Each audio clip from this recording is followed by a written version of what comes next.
something which is peer reviewed, which is going to add to the evidence, which is going to build the scientific body of evidence. And that's very, very important. So publication is important.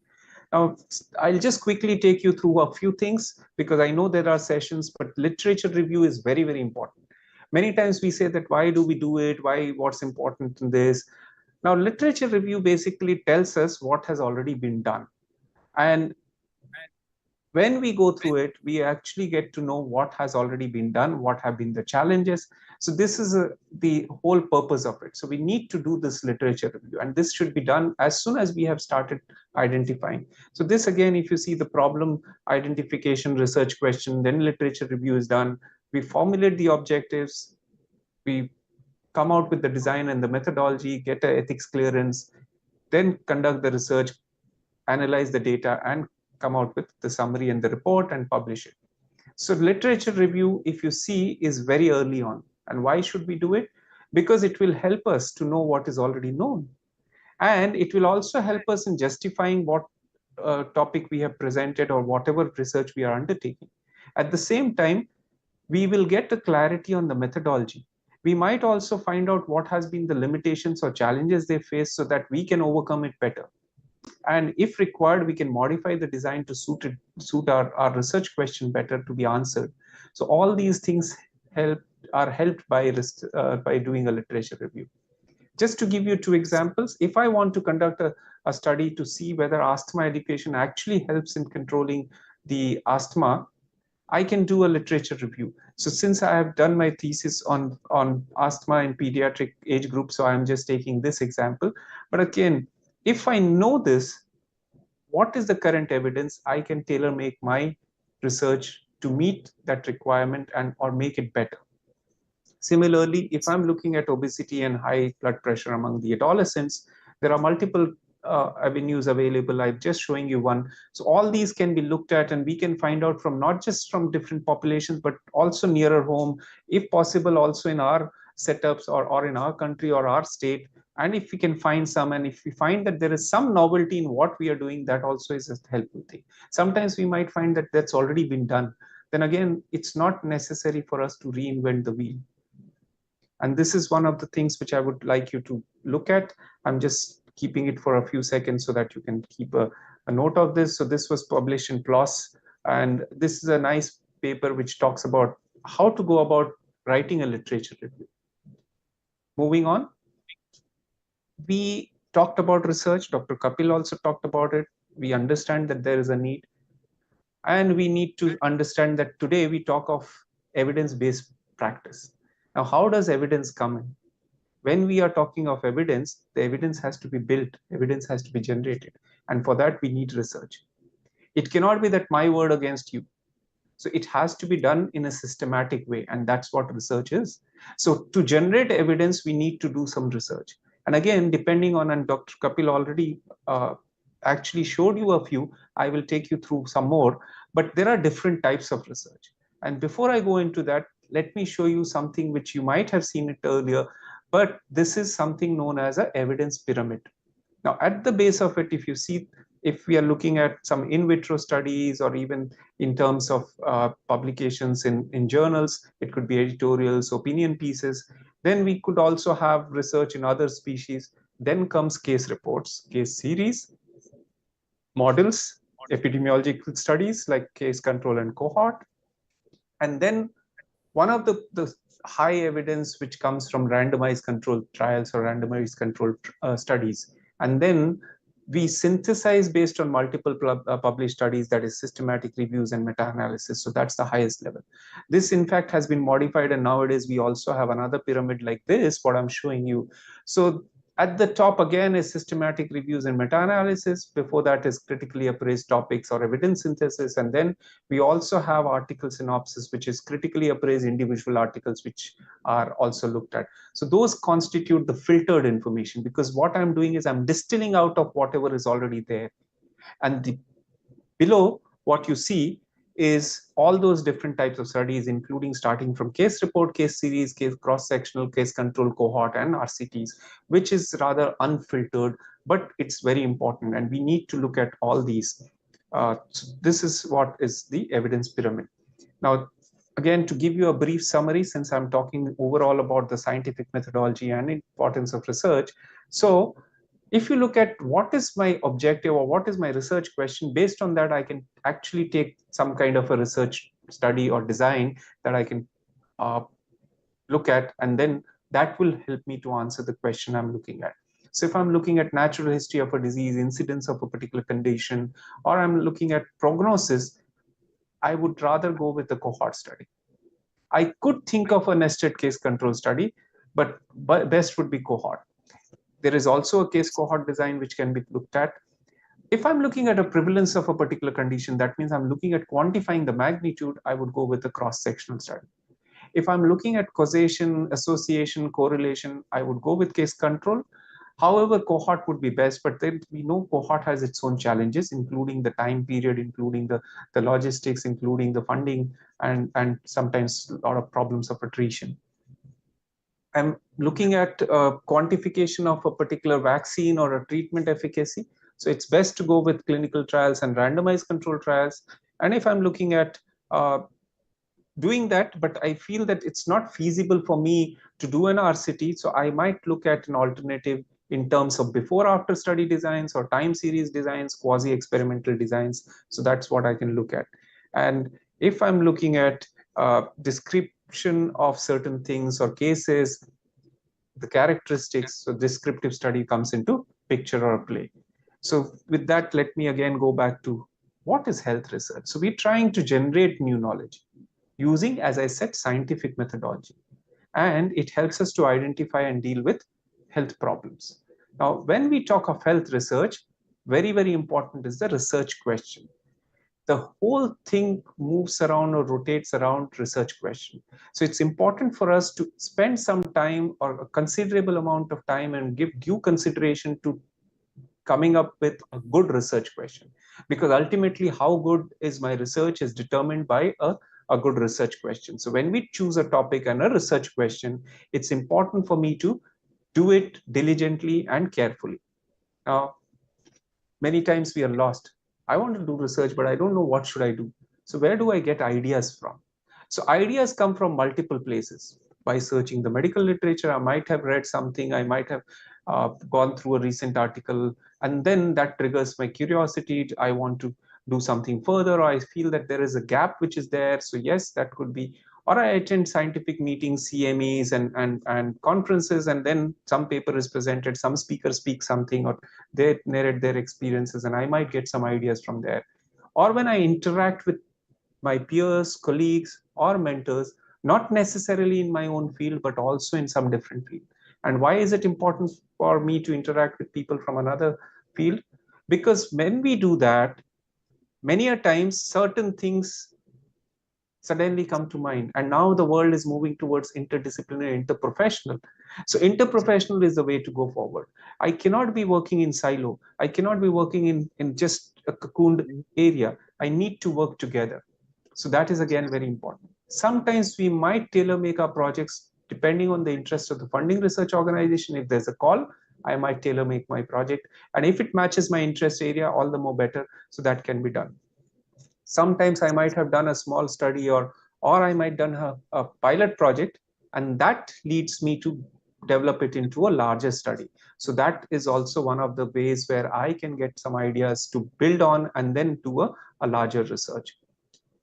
Sometimes observation. Now let me give you an idea. Long years back, one of my students said they felt that obese people had a particular way of walking, and they also, when they kept their hands on the side, they had it like a little uh, moved towards outside, so their thumb was pointing little diagonally. Now he said that this is an observation. Of course, I'm still to follow up, I've not done that, but I remember this. And he said that this is an observation, and I want to study and compare between obese and non-obese people, and whether that is really a true thing. And he said that could be one of the things which could be looked at. So observation, or sometimes even certain things work in a particular condition, so that is an observation. And many times we need to be imaginative, and when we read research papers, we need to be skeptical, we need to question things, and that may lead us to come up with new research. So these are some of the ways that we can get ideas for our research, just for people who probably are still beginning in the audience. So this may be helpful for them, I thought, and that's why I brought that. As I said, a good or poor research question will define how my research is. So it's very important for me to spend some time and make sure that my question is good. And question should be well understood and it should be well defined. Now, you might feel that when I'm saying well understood, it's contradictory. Because if it is well understood, what's the point in doing research? So what I mean is the question should be understood. I may not have all the answers to that, but then the question should be understood. I should know how to proceed, what to measure, and how will I get an answer for that. So that's very, very important as well. So it's very important for me to spend some time, write it as a question in a proper way, and I'll show you some ways how we can do that. It should be very clear and concise. It should contain the topic that is being studied, that is the purpose of my research, the variables, and preferably the population as well. So there are three types of questions mainly: causal, descriptive, and comparative. Let me quickly run you through that as well. So causal questions basically help us to compare two or more phenomena, and we try to explore if there is a relationship existing between the two. So that is what is the causal questions role. Sometimes they are also known as relationship research questions. Like I give you an example. Does the amount of calcium in the diet of elementary school children affect the number of cavities that they have per year? So is there a relation between the calcium consumption and the number of dental cavities that students have? Or does this exposure to sun affect the grade of cataract that I have? So these are relationship.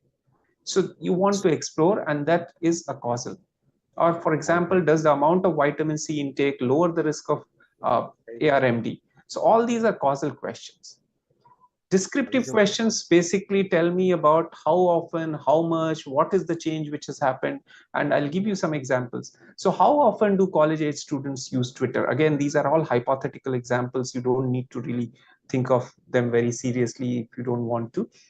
Or I want to say that, okay, what's the prevalence of diabetic retinopathy? And again, I can specify a population, diabetics who are more than 5 years or maybe 10 years. So that becomes very specific, and I can say that, okay, I want to quantify how much. So that's again a descriptive. Comparative is between the two groups, I'm trying to examine the difference. So usually the question will begin with, what is the difference in? So what is the difference in caloric intake of high school girls and boys? So is there a difference in the first place? And if so, what is the difference? What is the difference in incidence of retinopathy or prematurity in babies born preterm compared to those who are born at term? So this is again a question which is a comparative question. So when I am trying to look at a research question, I need to define my topic. I need to narrow down and focus, and then slowly come to a question which is precisely written so that I can get an answer, and that becomes a defining thing for my whole research protocol and proposal, which can be built up. So one of the ways to develop the research question is put your topic into the format of a question, which can be answered by the literature. And if I can figure that out, probably that will help me to refine that further. So for example, I give you an example here. What strategies can healthcare workers use to communicate effectively with patients having a hearing disability? Now, if I figure out a few literature and then I find some answers, then I will be able to even refine further to see what works in my context, or how can I make it novel or different. So there are certain criteria which I should remember. Is it interesting? Is it relevant? Is it feasible? Is it possible to progress in this? Do I have the access to data? Is literature available? And not necessarily that every time it should be available, because then we will never have a new research. So I need to also understand that with a little of a caveat in mind, that literature availability is not the only thing which I have to always look at.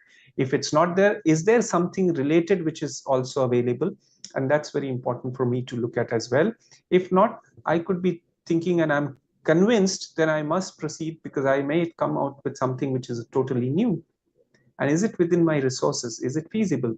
And what benefit it will lead to others? In short, if I can give you a mnemonic, that's FINER, which was given by Hali et al. In 2001.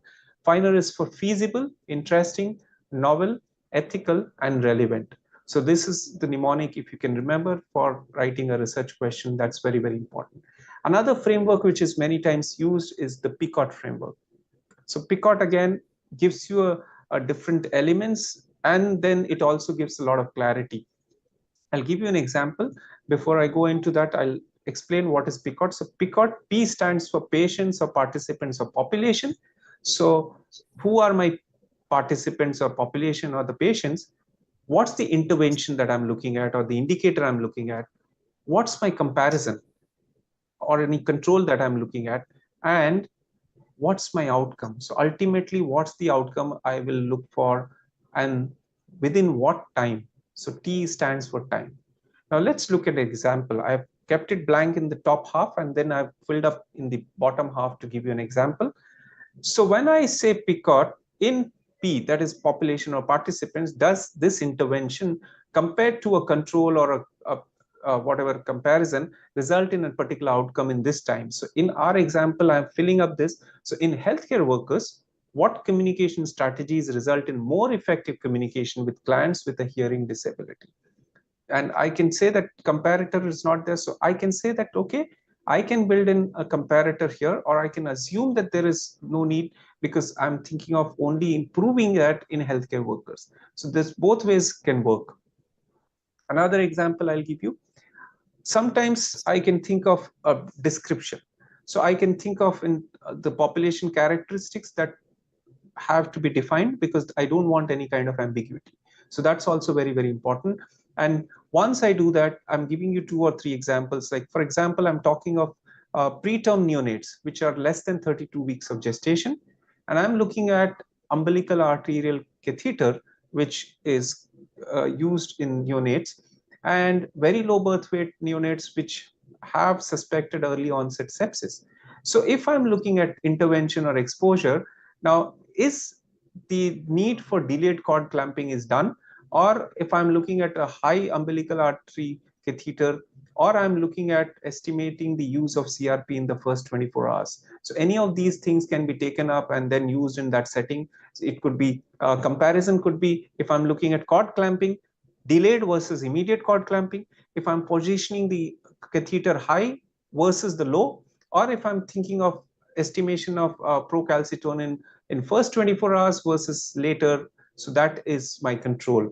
And what's my outcome? So outcome will be again dependent on what I'm looking at, what's been my indicator or intervention. So again, if I'm looking at intraventricular hemorrhage in the first case, or I'm looking at the complications which are related to the use of umbilical artery catheterization, or it could be detection of culture proven neonatal sepsis if I'm looking at doing it early or late. So these are my outcomes. So this is how I can use that PICOT framework. So again, when I'm looking at writing my research question, I can use multiple frameworks. I can use some of these things. These are all different things which can be used to make my research question more suitable, more apt, more refined. So I can fill in the blanks. Again, this can be left for used by the participants here. Now let me take you through some of the ways where we can refine it. So if you look at this question that I'm showing you, how effective is hydroxychloroquine in the treatment of coronavirus infection? If you remember, during the coronavirus epidemic or pandemic, we had a lot of this chloroquine use. So now, if I say this and I say that I want to study this, of course, I can say that this is important because this was being used. Now, this question is too broad or vague. So I may not be able to really come out with meaningful solutions. So if I say this versus the first one, what impact would the shortage of hydroxychloroquine have on the management of coronavirus cases? Now, in this case, what I've done is I've limited it too much. It's narrowed. So the first one was too broad. The second one has become too focused or too narrow. Instead, if I put up like this, will hydroxychloroquine administration among patients that seem to be resistant or not responding to symptomatic treatment help in faster recovery of symptoms in coronavirus infection? So among the three, if you look at best choice, I'm sure that some of you might feel that this can be further refined. Yes, but just to give you an example, you see, I started with a very broad one or a vague one to a very focused one, but I said, no, that's not correct. And then I said, Can I make it better? So if you look at it, this becomes much better. This becomes objective. This becomes something which I can measure, and I can come out with the answers. And this could be effective even for recommending some things as well. Now that brings me to another thing. I talked about research question. There might be sometimes hypothesis. Hypothesis is basically a statement which is regarding the outcome related to any intervention that I propose. It could be an association between a factor and outcome as well. So when I say that, usually the hypothesis will be predictive. And usually when we use this is usually used when we have some knowledge base already. We already have some information, so we know something about it. I cannot go for something which is totally unknown. And hypothesis is always written as a statement. Before I start data collection, I need to develop my hypothesis. I'm giving you an example as well. So if I say that I institute a wellness program in a particular company, and I say that just because I do that, it will decrease the number of sick days leave that the employees claim. So that's my hypothesis. So I say that, okay, if I put up this program, this will lead to less number of sick days of leave that the employees claim. Or consuming vitamin C supplements will reduce the incidence of common cold in teenagers. So this is my hypothesis. It need not necessarily be true. However, when I go through my research, collect data, analyze, and find the results, I might be able to prove or disprove this. So that is the idea of hypothesis. That brings me to objectives. Now, objectives, please remember, SMART is the mantra. That means it should be specific, it should be measurable, it should be achievable, relevant, and time bound. So this is very important. So when I propose a research question, a hypothesis, and then come out with the objectives, I need to remember to have this in mind. So how do we go about research question? Find an issue that interests me. Then I need to look at more and more about it and what I want to do about that specific issue, turn it into a query or a specific question, and then figure that out that the question should be answerable and it should not be too broad or narrow. Now, I talked about publication initially, so let me take you through why it's important for me to publish as well. Why is it important to write? So, of course, it gives me fame, recognition, but other than that, it's also important as a responsibility. If I am doing something, it is important as a responsibility, whether it's funded or unfunded. I must do that because it helps in progress of science, it builds evidence, as I told you. It's also a regulatory requirement many times for us to for promotions and other things, incentives. And if I have taken a grant, definitely my grant or funding agency expects me to publish. And that will also help me to get more funding as well. And since I'm getting a grant, and if I'm getting it from a government agency, it's the taxpayers' money. So again, I'm accountable. So I must do that. And as I said, it is also contributing to progress. I'll give you some examples of some of our published research in the last couple of years. So this was during the COVID times. We looked at perception and practice regarding infection control measures in radiology department during pre-COVID and COVID times. And we looked at also the concepts and literature and did that. Malaria has been a big problem in Mangalore for a long time. Of course, post-COVID, we're not seeing so many cases. So we looked at digitizing the whole surveillance system and looking at how it works. So 5-year analysis we did post digitization, and then we published that. We initially published when we actually started with the GI, that is Geographical Information System tagged tablets for this, and this was the first paper, and 5 years later we came up with this. So this is again something which we looked at, and this is also building evidence. So does this work? And if it works, how is it working? So all that. Then there was something about, again, malaria, that how exactly this indoor residual spraying working, and a case control study was instituted. We also looked at what is the distribution, so hot pops, and we looked at how and where the cases were concentrated, were clustered. So we looked at that. And this was another thing which we tried in the curriculum. One of the fellowship program that I'm actually currently right now also at FAMER program at Manipal. So one of the fellows, Nandita, dentist by profession, she wanted to include practice management education in dental curriculum and how it actually helps. So we tried to bring in that because this is not a part of the curriculum. So this was also brought in.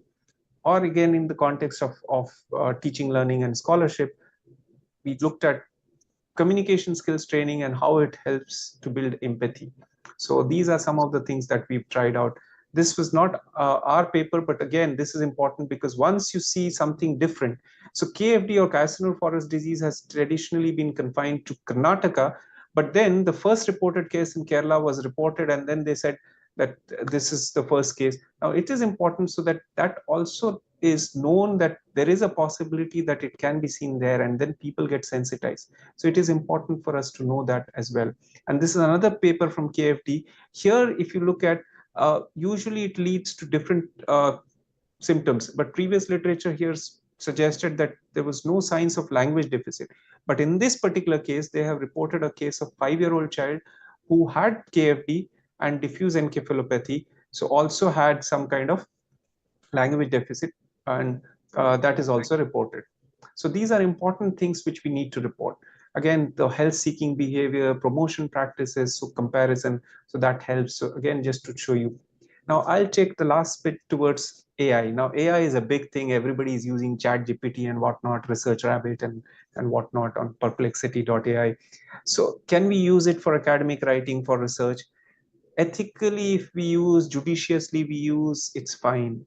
And my views are that going forward, that is going to be there. It's going to be the future, and it's here to stay. So we cannot deny it, but we need to use it responsibly. And if I'm using it, I have to take the responsibility. AI cannot. So in fact, there have been reports, they say that it's, and maybe now 2000 as well, I'm not sure, this is a little dated, few months back, so 1000 more or more publications by Chat GPT. So what they say is, when I'm using any of the AI engines, I need to disclose how it's been used. I cannot make them an author, but I need to disclose both my cover letter as well as my methodology has to mention what has been used and how it has been used. And of course, I cannot list it as an author because they are not going to be accountable. They are not responsible. So ultimately, it's the technology in the hands of human beings, and human beings have to take the responsibility. So we need to remember that and make sure that whatever we submit, we take responsibility, including in case there has been a goof up or hallucination or a plagiarism by the AI, I need to take responsibility. And that's why it becomes more importantly my double responsibility to see to it that ensure that it's not there and declare that as well. Many of the journals have started changing their policies, so that's important. And this is one algorithm I found in UNESCO guidance booklet. It said that if you're using Chat GPT, or for that matter any AI, so look at whether it is safe or not. So when you do that, how important is it for you to see to it that the output is true? If it's not important that it is true or not, continue using safely. But if you feel that it's important for you to have the output which is true, so do you have the expertise to verify it? If yes, are you able and willing to take the responsibility, both legal, moral, etc., for anything which can happen because of the inaccuracy? So if yes, please go ahead. If not, and if you don't have the expertise, please use it with caution, or rather don't use it. So this is a good guidelines. And again, no endorsement, but this is one person I follow on Twitter, and I feel that a lot of insights I'm getting into about AI and how to use it, and responsibly as well as in judicious way, as well as in a nice way. So please remember, AI is here to stay. We cannot deny, we cannot escape it.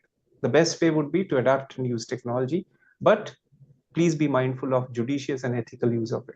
And I would also remind you of the ICMR guidelines. So any research which is done in India must follow these guidelines, which are available freely as a PDF document. So it's important for us to stay within the confines of ethics guidelines.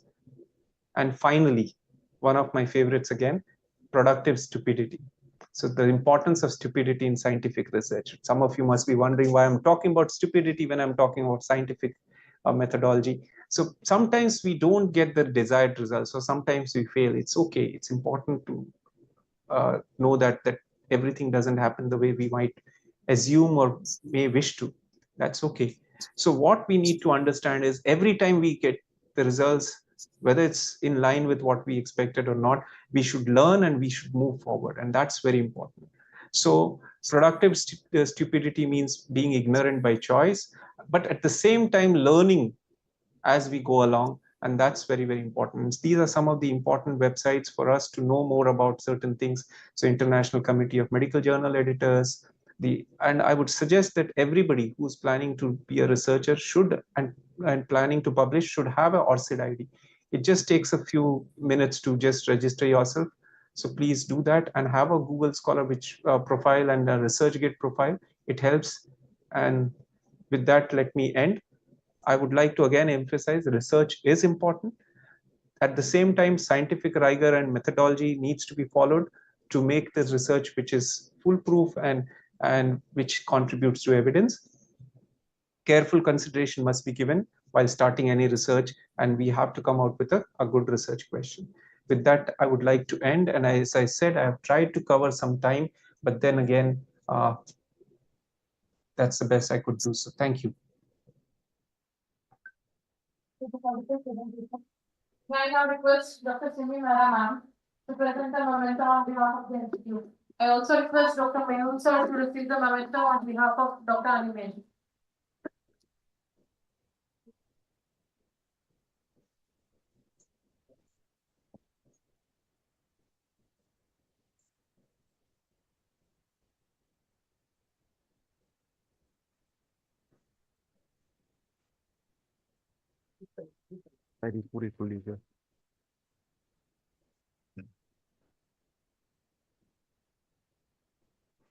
Thank you. Thank you so much. Now, I invite our next speaker, Dr. Rajkot. Third is an additional professor in the Department of Community and Family Medicine in Mangalgiri. He has done MD and PhD in Community and Family Medicine from DJMC Pune. He was selected amongst top 5 best practices in the country in field category 2023-24. Co-chairperson of IAPSM position paper, member secretary of IAPSM Best Practices Committee, and associate editor of IAPSM Best Practices Compendium. Over to you, sir, Dr. Rajkot. Thank you so much. Good afternoon, all. Respected Executive Director, sir, of AIIMS, Rajkot, Katot, sir, Dean Research Madam, Dr. Krupal, and the entire organizing team of this national CME. I am extremely thankful for giving me this opportunity. I would like to share my PPT. Can you give the permission to share the slides? You have, sir. You can share. Are the slides visible? Not yet, sir.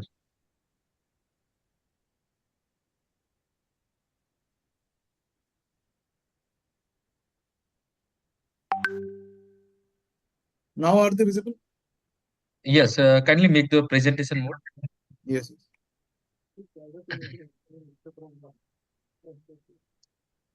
Okay. Yes. Yes, sir. So what is the need for this effective research strategies and design?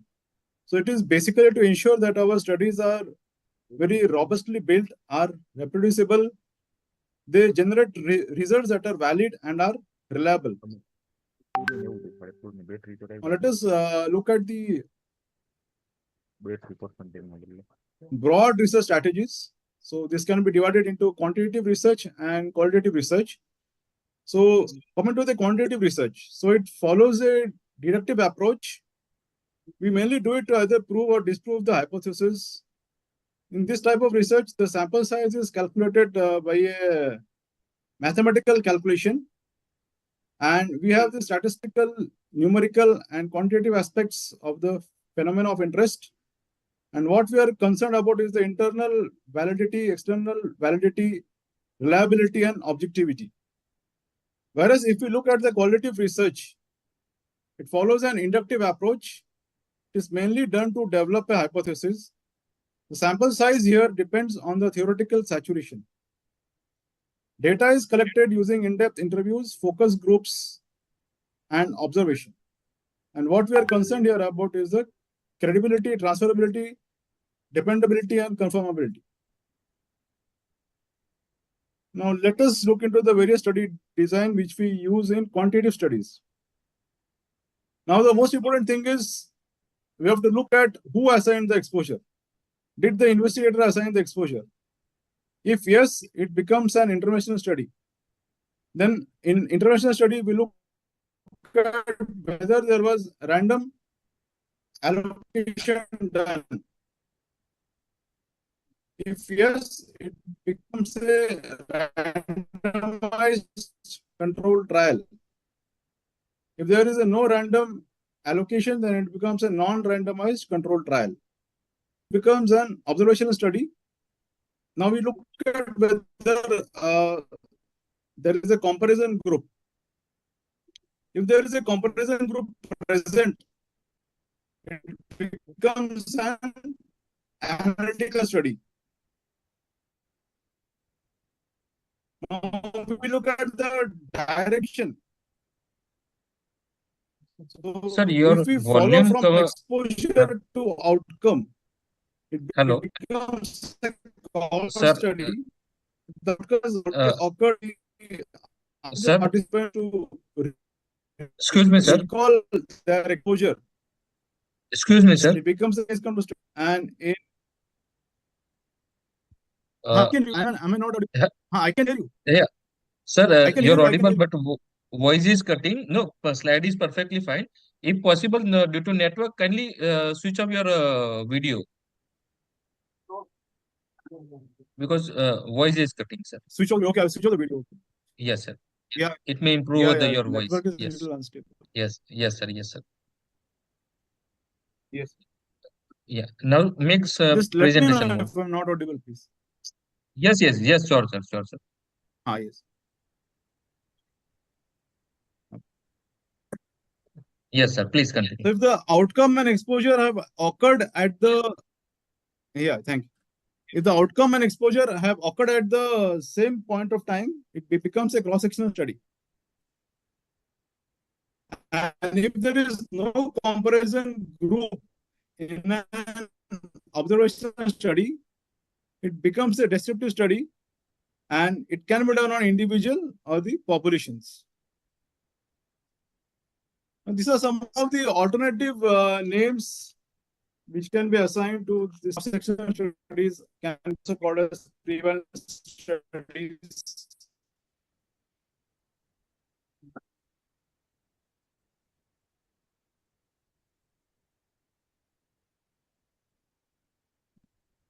So what are the key factors in choosing a study design?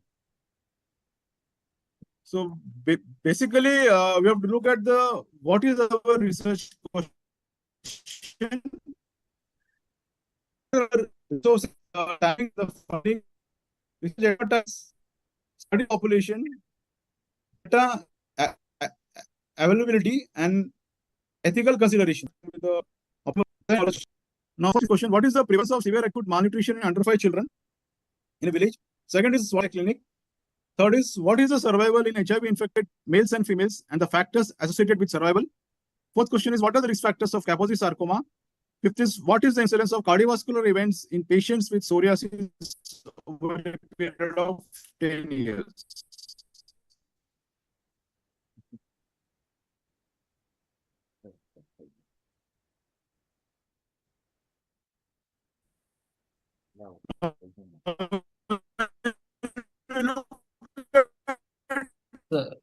Sir, your volume is very cutting. Hello. Dipnath, sir. Hello. Hello. Dipnath, sir. Excuse me, sir. We would consider that cross-sectional study would be an optimal design because we want to look at prevalence. Excuse me, sir. Dipnath, sir. Yes. Maybe he has left. Sir. Can you hear me? Yes, sir. If possible, you can save the presentation here. We'll do from this side also, sir. Voice was very low, sir. I changed the internet connection now. Is it? Yeah, now it's audible? clear, sir. Now it's a bit clear, sir. Yes, sir. Please, sir. I changed the connection. Yeah. Thank you. Yes, sir. Please, sir. Sorry Please, for sir. the interruption. No. Please, sir. Please. Yeah. So, yes, please continue, sir. Yeah, thank you. What is the survival in HIV-infected males and females and the factors associated with the survival? So for this type of study, research question, we can follow the cohort study. We can. Next is, what are the risk factors of Kaposi sarcoma? Now we all know that Kaposi sarcoma is a condition which is very rare worldwide. And as per the data, it is only 1.53 per 1 lakh person years, the incidence of Kaposi sarcoma. For such type of study, we can have this study design, which is case control study. And this type of research question, like what is the incidence of cardiovascular events in patients with psoriasis over a period of 10 years? We can have a prospective cohort study design. Now, this already discussed the previous lecture. It has been already covered the evidence pyramid. Now, there is a slightly proposed, this is a slightly changed. This is the newly proposed evidence-based medicine pyramid, where it is not the straight lines, where we look at here, it is a curvy lines are there. And it is said that this is based on the grade approach. So when we look at this curve, we can see that a well-conducted case control study can be better than a poorly conducted cohort study. So this is the newly proposed model. Coming to the types of descriptive studies, this can be case reports, case series, cross-section studies, and ecological studies. Case reports, here a single case is presented in details. It can be mainly a new disease, or it can be unfamiliar disease, or it can be a rare manifestation of a disease. And this can be used to generate hypothesis. Coming to case series, now this involves a larger group of patients, that is more than 10 with a specific disease. And we can put up the clinical picture of a disease, but there is no comparison group here. And coming to descriptive cross-sectional surveys. So here, observation of the population at a single point in time. The individual is the unit of observation and analysis, and it collects the information about disease burdens, and also known as the prevalence studies.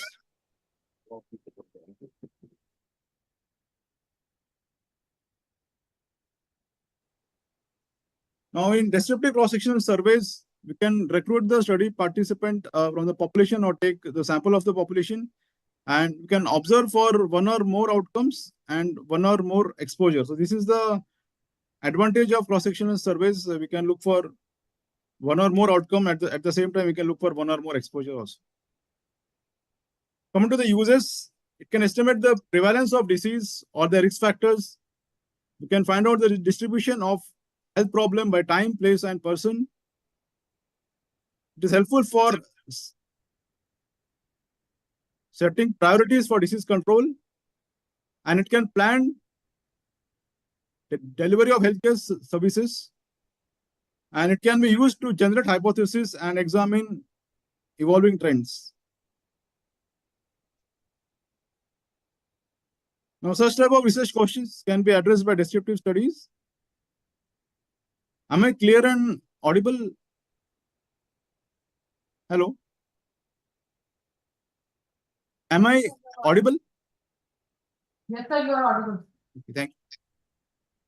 What is the prevalence of diabetes among cigarette smoker, or how satisfied are patients attending primary health care center with AIIMS treatment facility?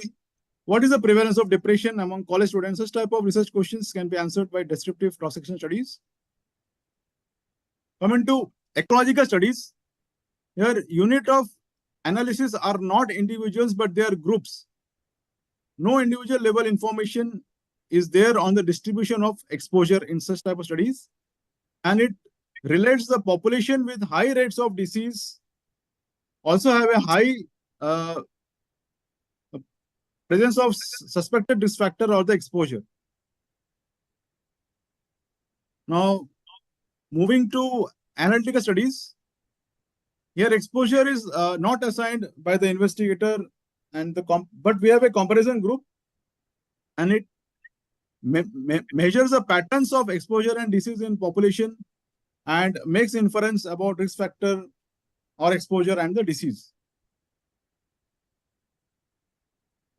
Coming to next step is, in this there are three types. So we are now discussing the first one, that is analytical cross-sectional studies. So as I said earlier, here the exposure and outcome are measured at the same point of time.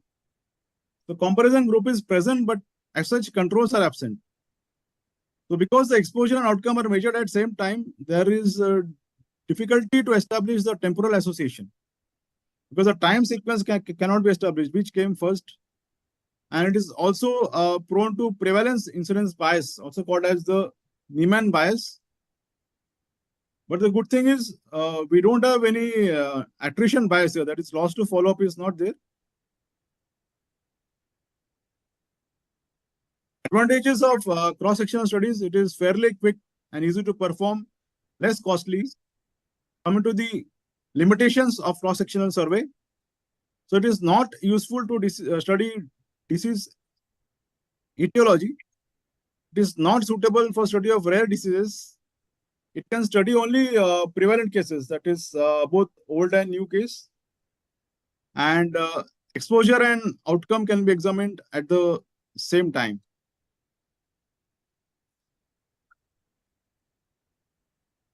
So case reports and case series are used to publish the rare or clinical features.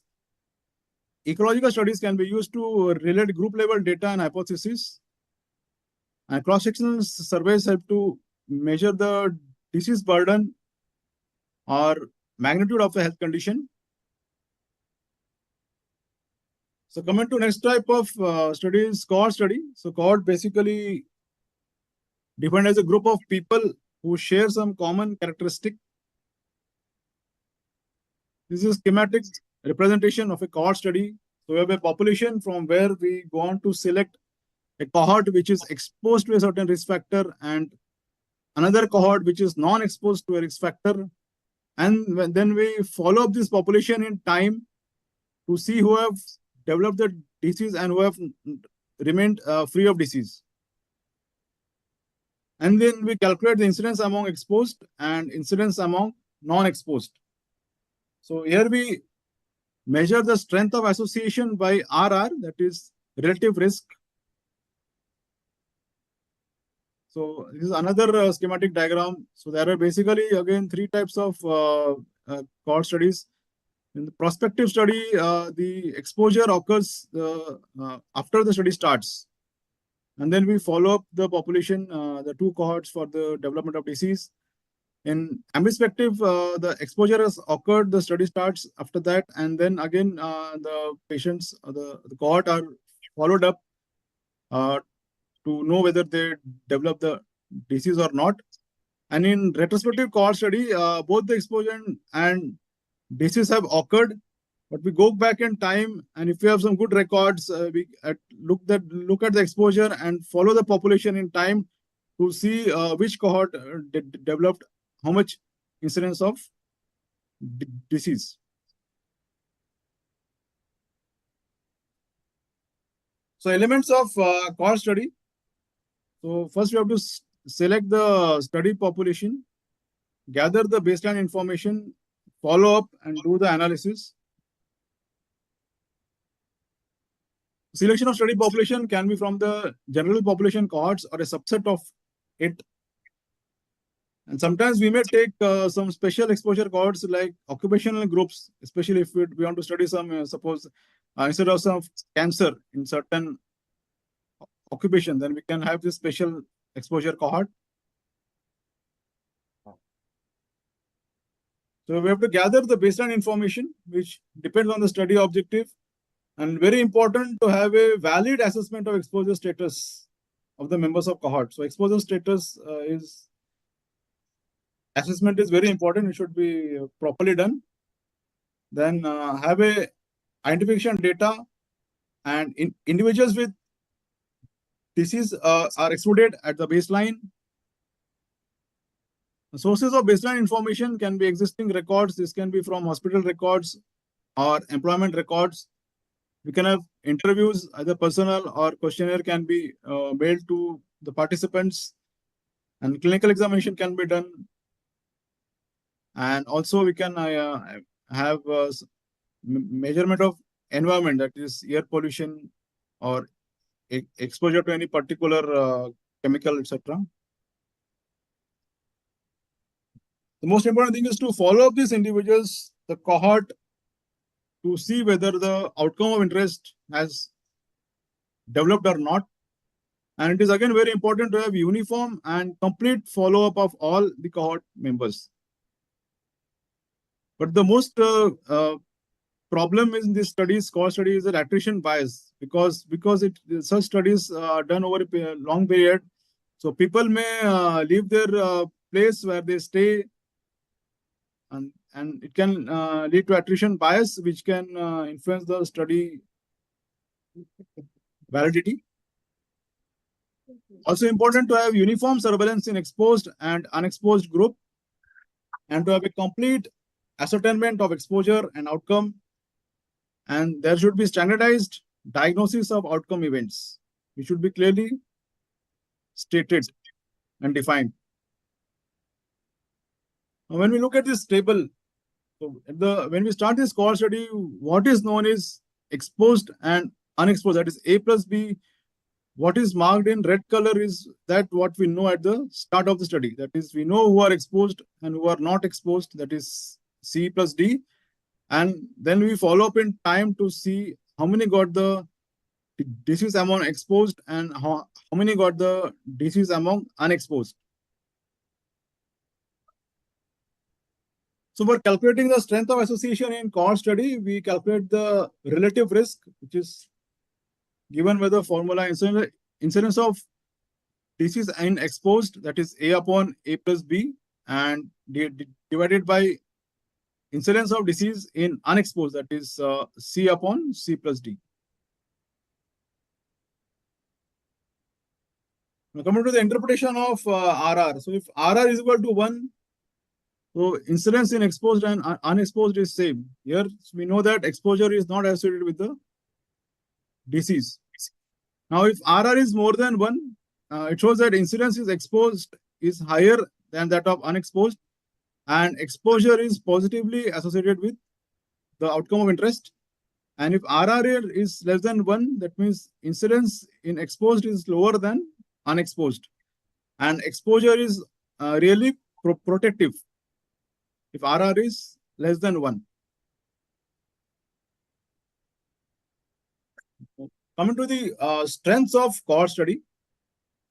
So here multiple outcomes for a single exposure can be studied, and it allows calculation of incidence since we are following up the population in time. And the important thing is the temporal sequence can be easily established here, because we have started from the exposure and we are going to see whether the outcome of interest has occurred or not. And another important thing is it can be done for rare exposures. Coming to the weakness of core study.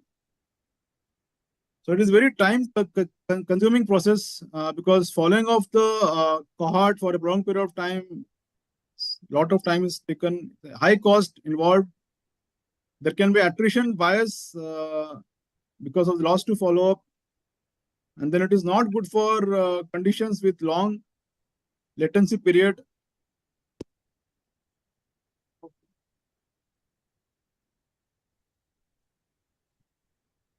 Coming to case control study design. This is a schematic representation. So what is important here is the outcome of interest has already occurred. And we have to ask those cases, and we take controls where the outcome has not occurred, and we ask them about their exposure of the risk factor. Now in this study, we try to see the association between smoking and lung cancer. So we take the cases who have already got lung cancer, and we ask them with, about the smoking history. And controls, we take those who have not suffered from, those who are not having lung cancer. And to control also, we'll ask about the smoking history. And then we will calculate the odds ratio, which will give us the strength of association for a case control study.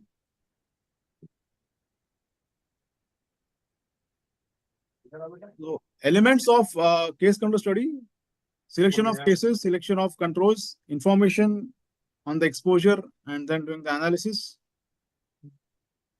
So selection of cases can be from the people in source population who develop the condition of interest, can take the sample of cases, and it should be independent of the exposure under study.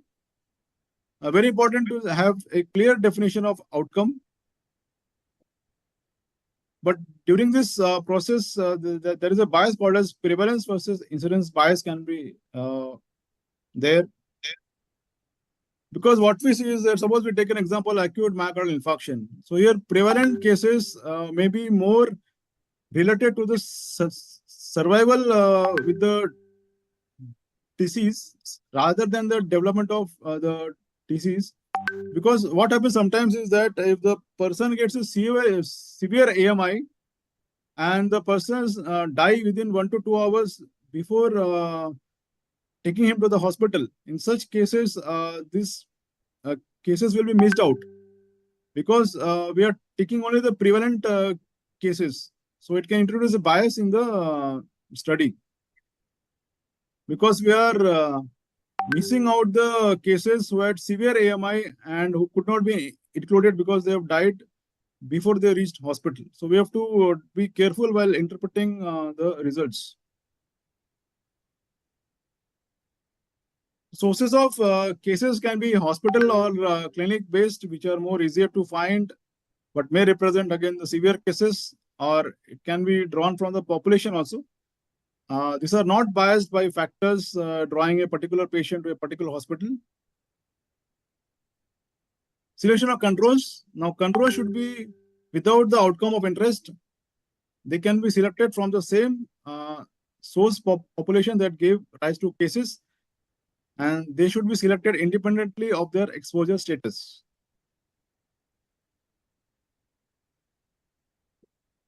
Controls can be selected by sampling of the general population, or we can take from a hospital, that is patients who are suffering from other disease.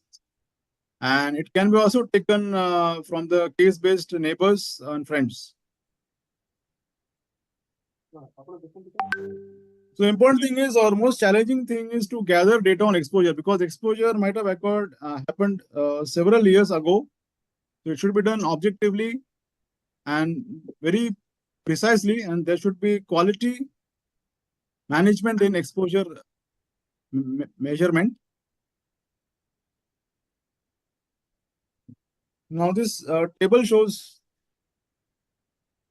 so what we know at the start of the study is A plus C and B plus D, that is cases and the controls.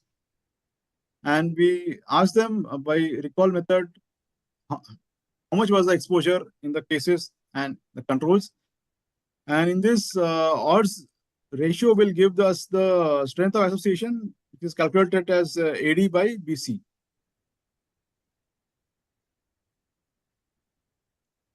Now coming to the interpretation of odds ratio. So if OR is equal to 1, that means odds of exposure among cases and controls are the same. If OR is more than 1, that is odds of exposure among cases are higher than controls. And OR is less than 1 is odds of exposure among cases are lower than controls. So coming to the strengths of case control study. So it is quick to conduct, so less costly as compared to other studies, especially cohort studies. And it is very good for studying rare outcomes. Also good for studying conditions with long latency period, and multiple exposures or risk factors can be studied and requires comparatively few subjects. Coming to the weakness of case control study. So recall bias is a major problem. Incidence cannot be calculated. To get an appropriate control group may be challenging, and multiple outcomes cannot be studied. Now this table shows the applications of different observational study designs. So when we see here that for investigation of rare disease, you can go for the case control or ecological studies. For study of multiple exposures, we can have a case control study. To measure time relationship, we can have a cohort study. To measure incidence, we can have a cohort study. And to investigate long latent periods, we can go for a case control study.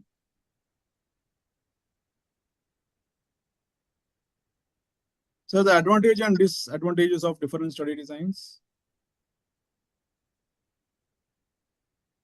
So in you can see here in case control study, the recall bias and selection bias is high as compared to cohort study where it is low. Whereas in cohort studies, the loss to follow-up or attrition bias is high. And time required is high in cohort study and cost is also high in cohort study. Now coming to clinical trials. So again, very important component. So here the results of basic scientific research are translated into better ways to prevent, diagnose, or to treat disease. Now, clinical trials involve volunteers and are designed to answer scientific questions and find better ways to prevent, diagnose, or treat disease. So it is a planned experimental study, can be used to assess the efficacy of prophylactic, diagnostic, or therapeutic agents, device, procedures, etc. And it is done on human beings. So we have to be very careful while conducting RCTs because there are ethical issues involved here.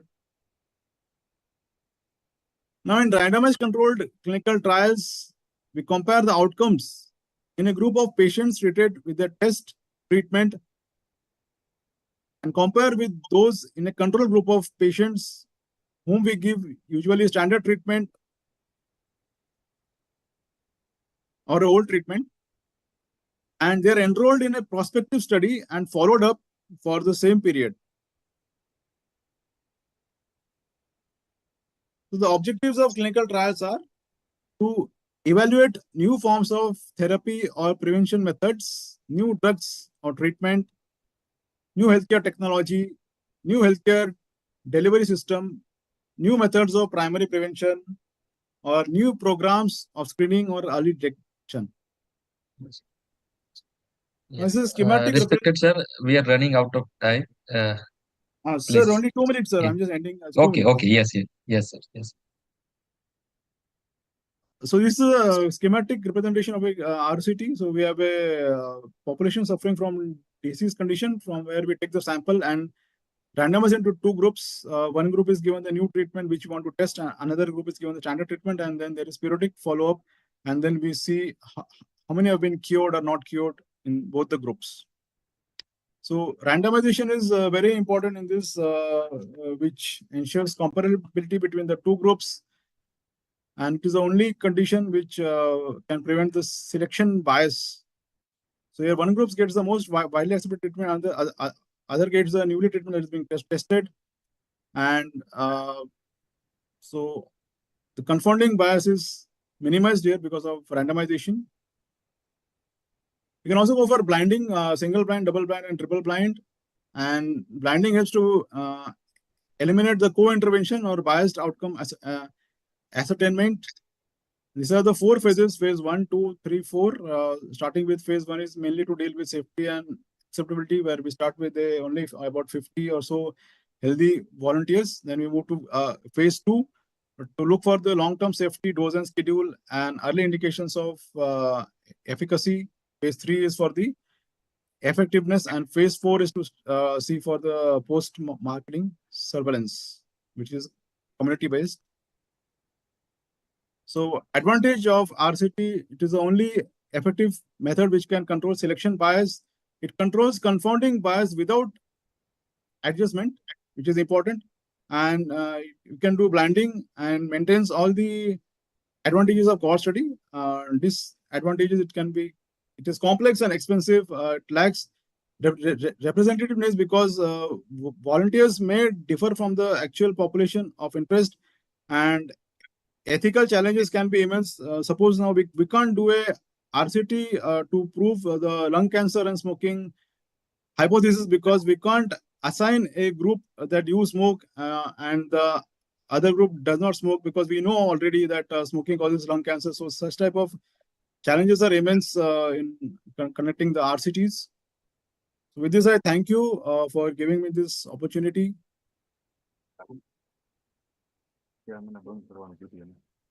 Thank you, AIIMS Rajkot, administration, director, sir, and the entire team. Thank you so much, sir. May I now request Dr. Vivek Kumar Sharma sir to present the memento on behalf of the institute. I also request Dr. Akshat Gupta to receive it on behalf of Dr. Devnath.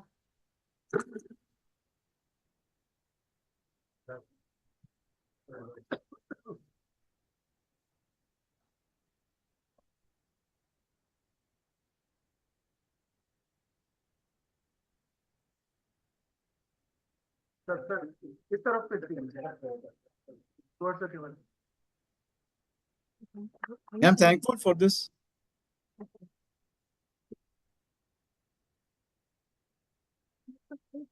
So moving forward, it's a great privilege to introduce our next speaker, Dr. Artisman Mohapatra. Dr. Artisman is an executive director of Grid Council India. He has received a distinction award from the National President.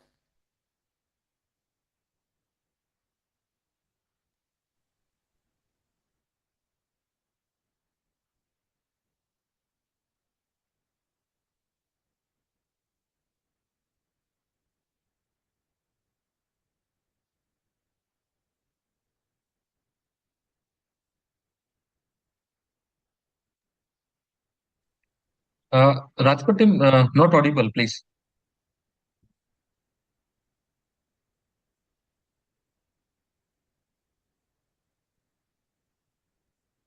Hello.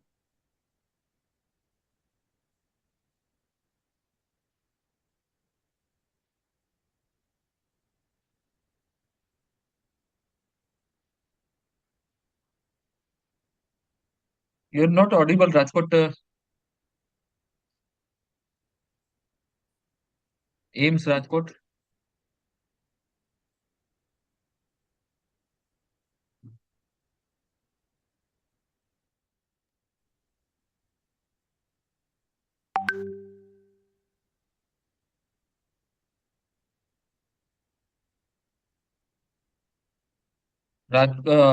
Rajkot, please.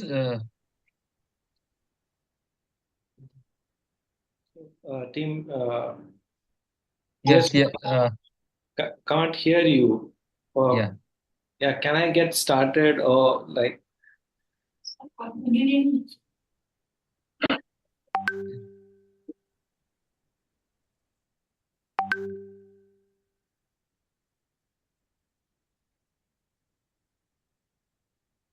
Rajkot team, you're not audible, please. Yeah, am I audible, Dr. Yes, Rajkot? yes, sir. You are audible perfectly. Yes. Right, so let's get started. I think it was production that has just gone by. So thank you, AIIMS Rajkot. Thank you, Eco India, for this opportunity to interact with this audience. I'm Artisman Mohapatra, and I shall be talking about. I've been given this topic to discuss descriptive study designs, and I expect my audience to be as interactive as possible. I'm keeping a track of the chat window as well. So if you have any queries, do write into the chat window. Let's interact. I'm also thankful to Dr. Dhrubajyoti Devnath, my preceding speaker, who has covered all the study designs and has already spoken in details. So please excuse me if some of my slides look a bit repetitive. Suppose it's too boring and it gets too repetitive, let me know so that I could skip also. I have a PPT deck and I'd like to share it with you all. Just confirm Please, if sir, it you is can. on. Yeah. Okay. Yes, Thank you. Yeah, it's visible. Yes. Fantastic. Thank you. So this topic relates to descriptive study designs, and I would go a bit beyond this because it's very restrictive if I limit my entire discourse to just descriptive designs and not consider how these fit into the bigger picture of observational designs at least. My scheme of presentation would be I'd be having an introduction, which will mostly be as I speak. And then we'll be talking about observational study designs. I'll be talking about descriptive designs as well as analytical observational designs, and then a bit of commentary. Let's relate back to whatever experiences we have. As I said, the chat window is open. I shall also share some of my experiences as we discuss.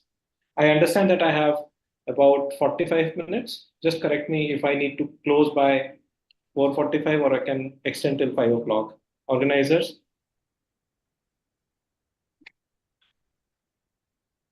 Yes, sir. Do, Yes, sir. okay. Yes. So what do I do? Should I keep it to 30 minutes or and help you catch up with time, or should I go until 5 o'clock? 45 minutes.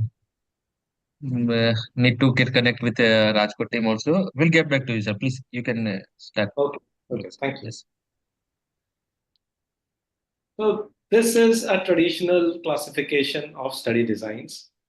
We are quite acquainted with it, and if you're not, still, I'll walk you through this. Broadly, study designs can be classified into two mindsets. One, where we just plain describe a story. We either tell a story or we tell some stories together. The other one is the analytical design, where we try to see relationships between variables. It is quite traditional to say that descriptive designs generate hypotheses, while, okay, thank you. Descriptive designs generate hypotheses, while analytical designs help us in testing hypotheses. I would mostly agree with this statement, though I must also mention that many a times researchers do have a hypothesis. So the differentiating factor is not that you whether have a hypothesis or don't have a hypothesis, but whether you want to test a hypothesis or not test a hypothesis. Yes, Dr. Munazza, I think we can't take audio queries. You can write it in the chat window if you have anything. Okay. Now, or do we take queries in between? Organizers, can you just give me a heads up? We can take in the chat window. I'll try to close down 5 minutes before time so that we can take some questions at the end of the session. Yes, sir. Right. Please. Okay, thank you. Thank you, Dr. Now, if we look at the left side of your panel, look at the left side of the panel, we get descriptive designs, and we have all heard about it. Case reports, case series, cross-sectional designs, and ecological designs.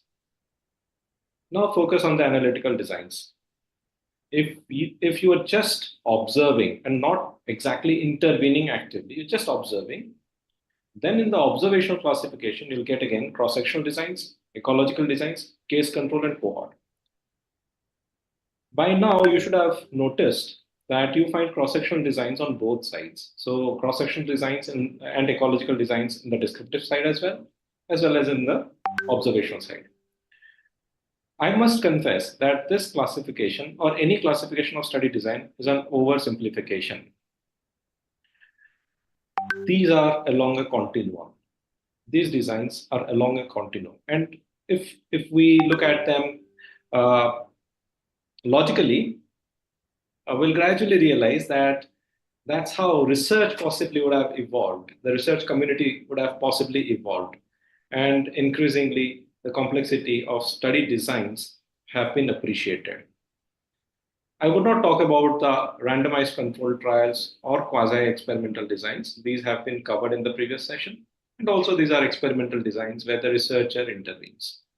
Broadly, just to keep things simple, if we are randomizing participants into groups, and there is a test group and a control group, and it's a trial, that means it's an experiment where the researcher is actively intervening, then it is a RCT.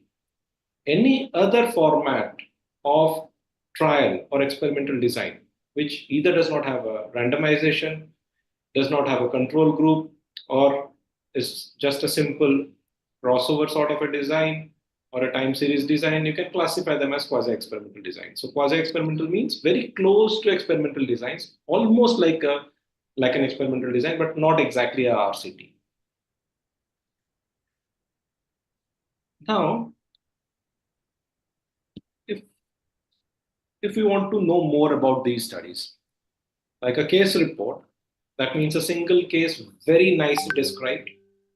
A case series, that means a group of cases described and some commonality discussed, or a cross-sectional survey, or an ecological design. I'll be talking about these designs in details as we go further into this presentation.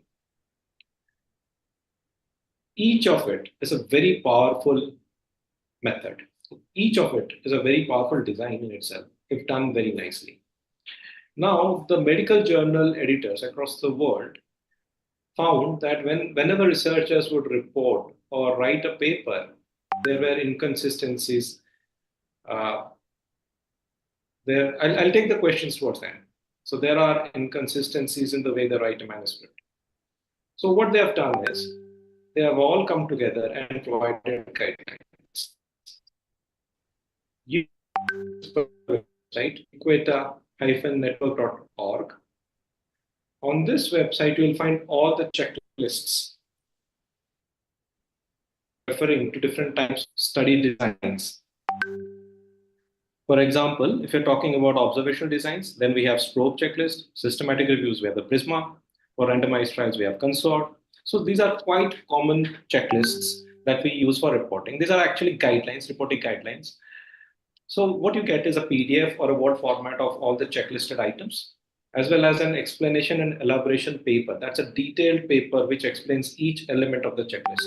I would strongly recommend students of epidemiology, public health, or any format of research to access this website, Google up, and find the E&E papers, explanation and elaboration papers. No textbook will beat these papers. If you read these papers, you will have very foundational understanding of each study design and the beauty of these designs. Right. Now let's look at the hierarchy of evidence. This again is commonplace. Whichever textbook you open up, they will, whichever textbook of research designs you open up will have this pyramid. And they usually place, this again, I must say, is an oversimplification. Ideas, opinions, editorials, or just anecdotes form the base of the pyramid. These are not considered as very robust evidence. But as you go up, you will find case reports and case series. Further up, cross-sectional designs, case control designs, cohort designs, then RCTs, and systematic reviews and meta-analysis. Now science has evolved further. We have hybrid designs, we have implementation science, we have a combination of that is mixed. Those are adding more pragmatic evidence, actionable evidence.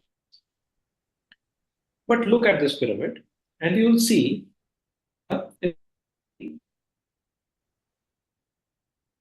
observational design.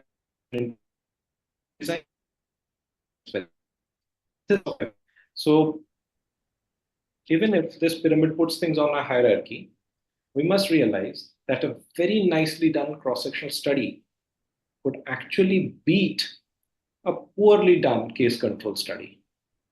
So it's about the robustness, the quality of the studies that inform the nature of evidence and subsequent action based on these evidence.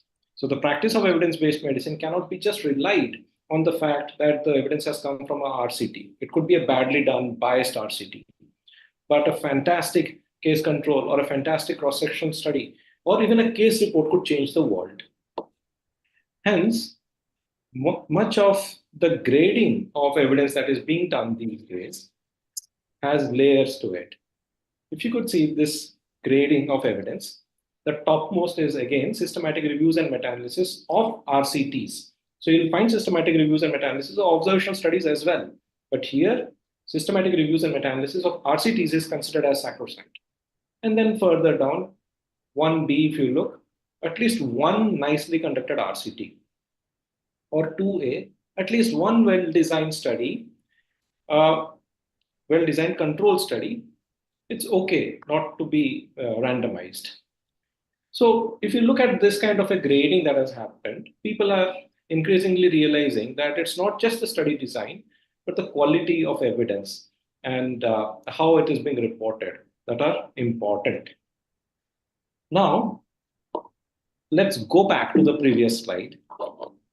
This one, or even this one.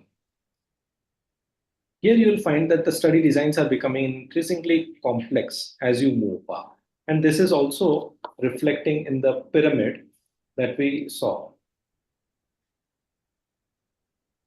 Recently, we experienced the COVID-19 pandemic. I would play a video. And I think you will be able to appreciate how research evidence has evolved through this particular experience, how a case report went into a case series, went into almost a case control and then a cohort. Not in the typical way, but that is how nature has operated in the way we have looked at evidence. Let me know if this video is audible to you.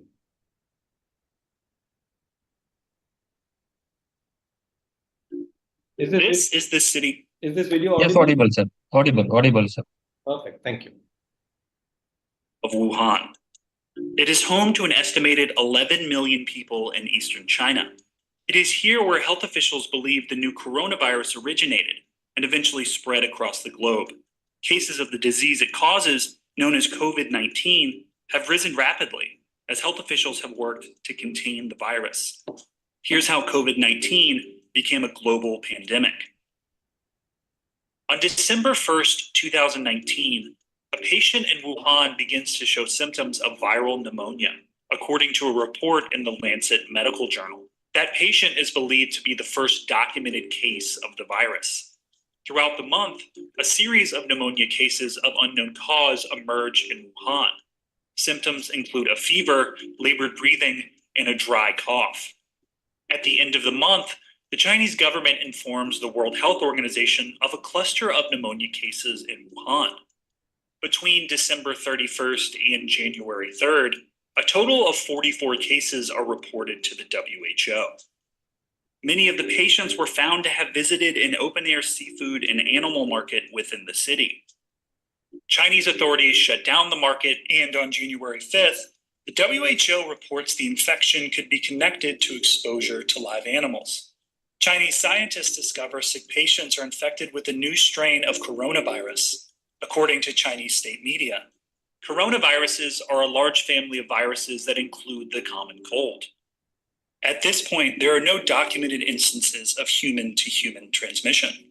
On January 11th, China reports the first death from the disease in Wuhan. Concerns grow about the ability to contain the virus over the upcoming Chinese Lunar New Year, when millions of people travel across the country. Wuhan is connected to other major Chinese cities by nearly 22,000 miles of high-speed rail and connected to the world via an international airport that transports 24.5 million passengers a year and connects to 30 cities around the globe. A Chinese tourist traveling from the Wuhan area is found to have a fever after arriving at the airport in Bangkok, Thailand. On January 13th, this person is confirmed to have the first case of the new coronavirus outside of mainland China. Over the next week, cases appear across Asia and in the United States as well.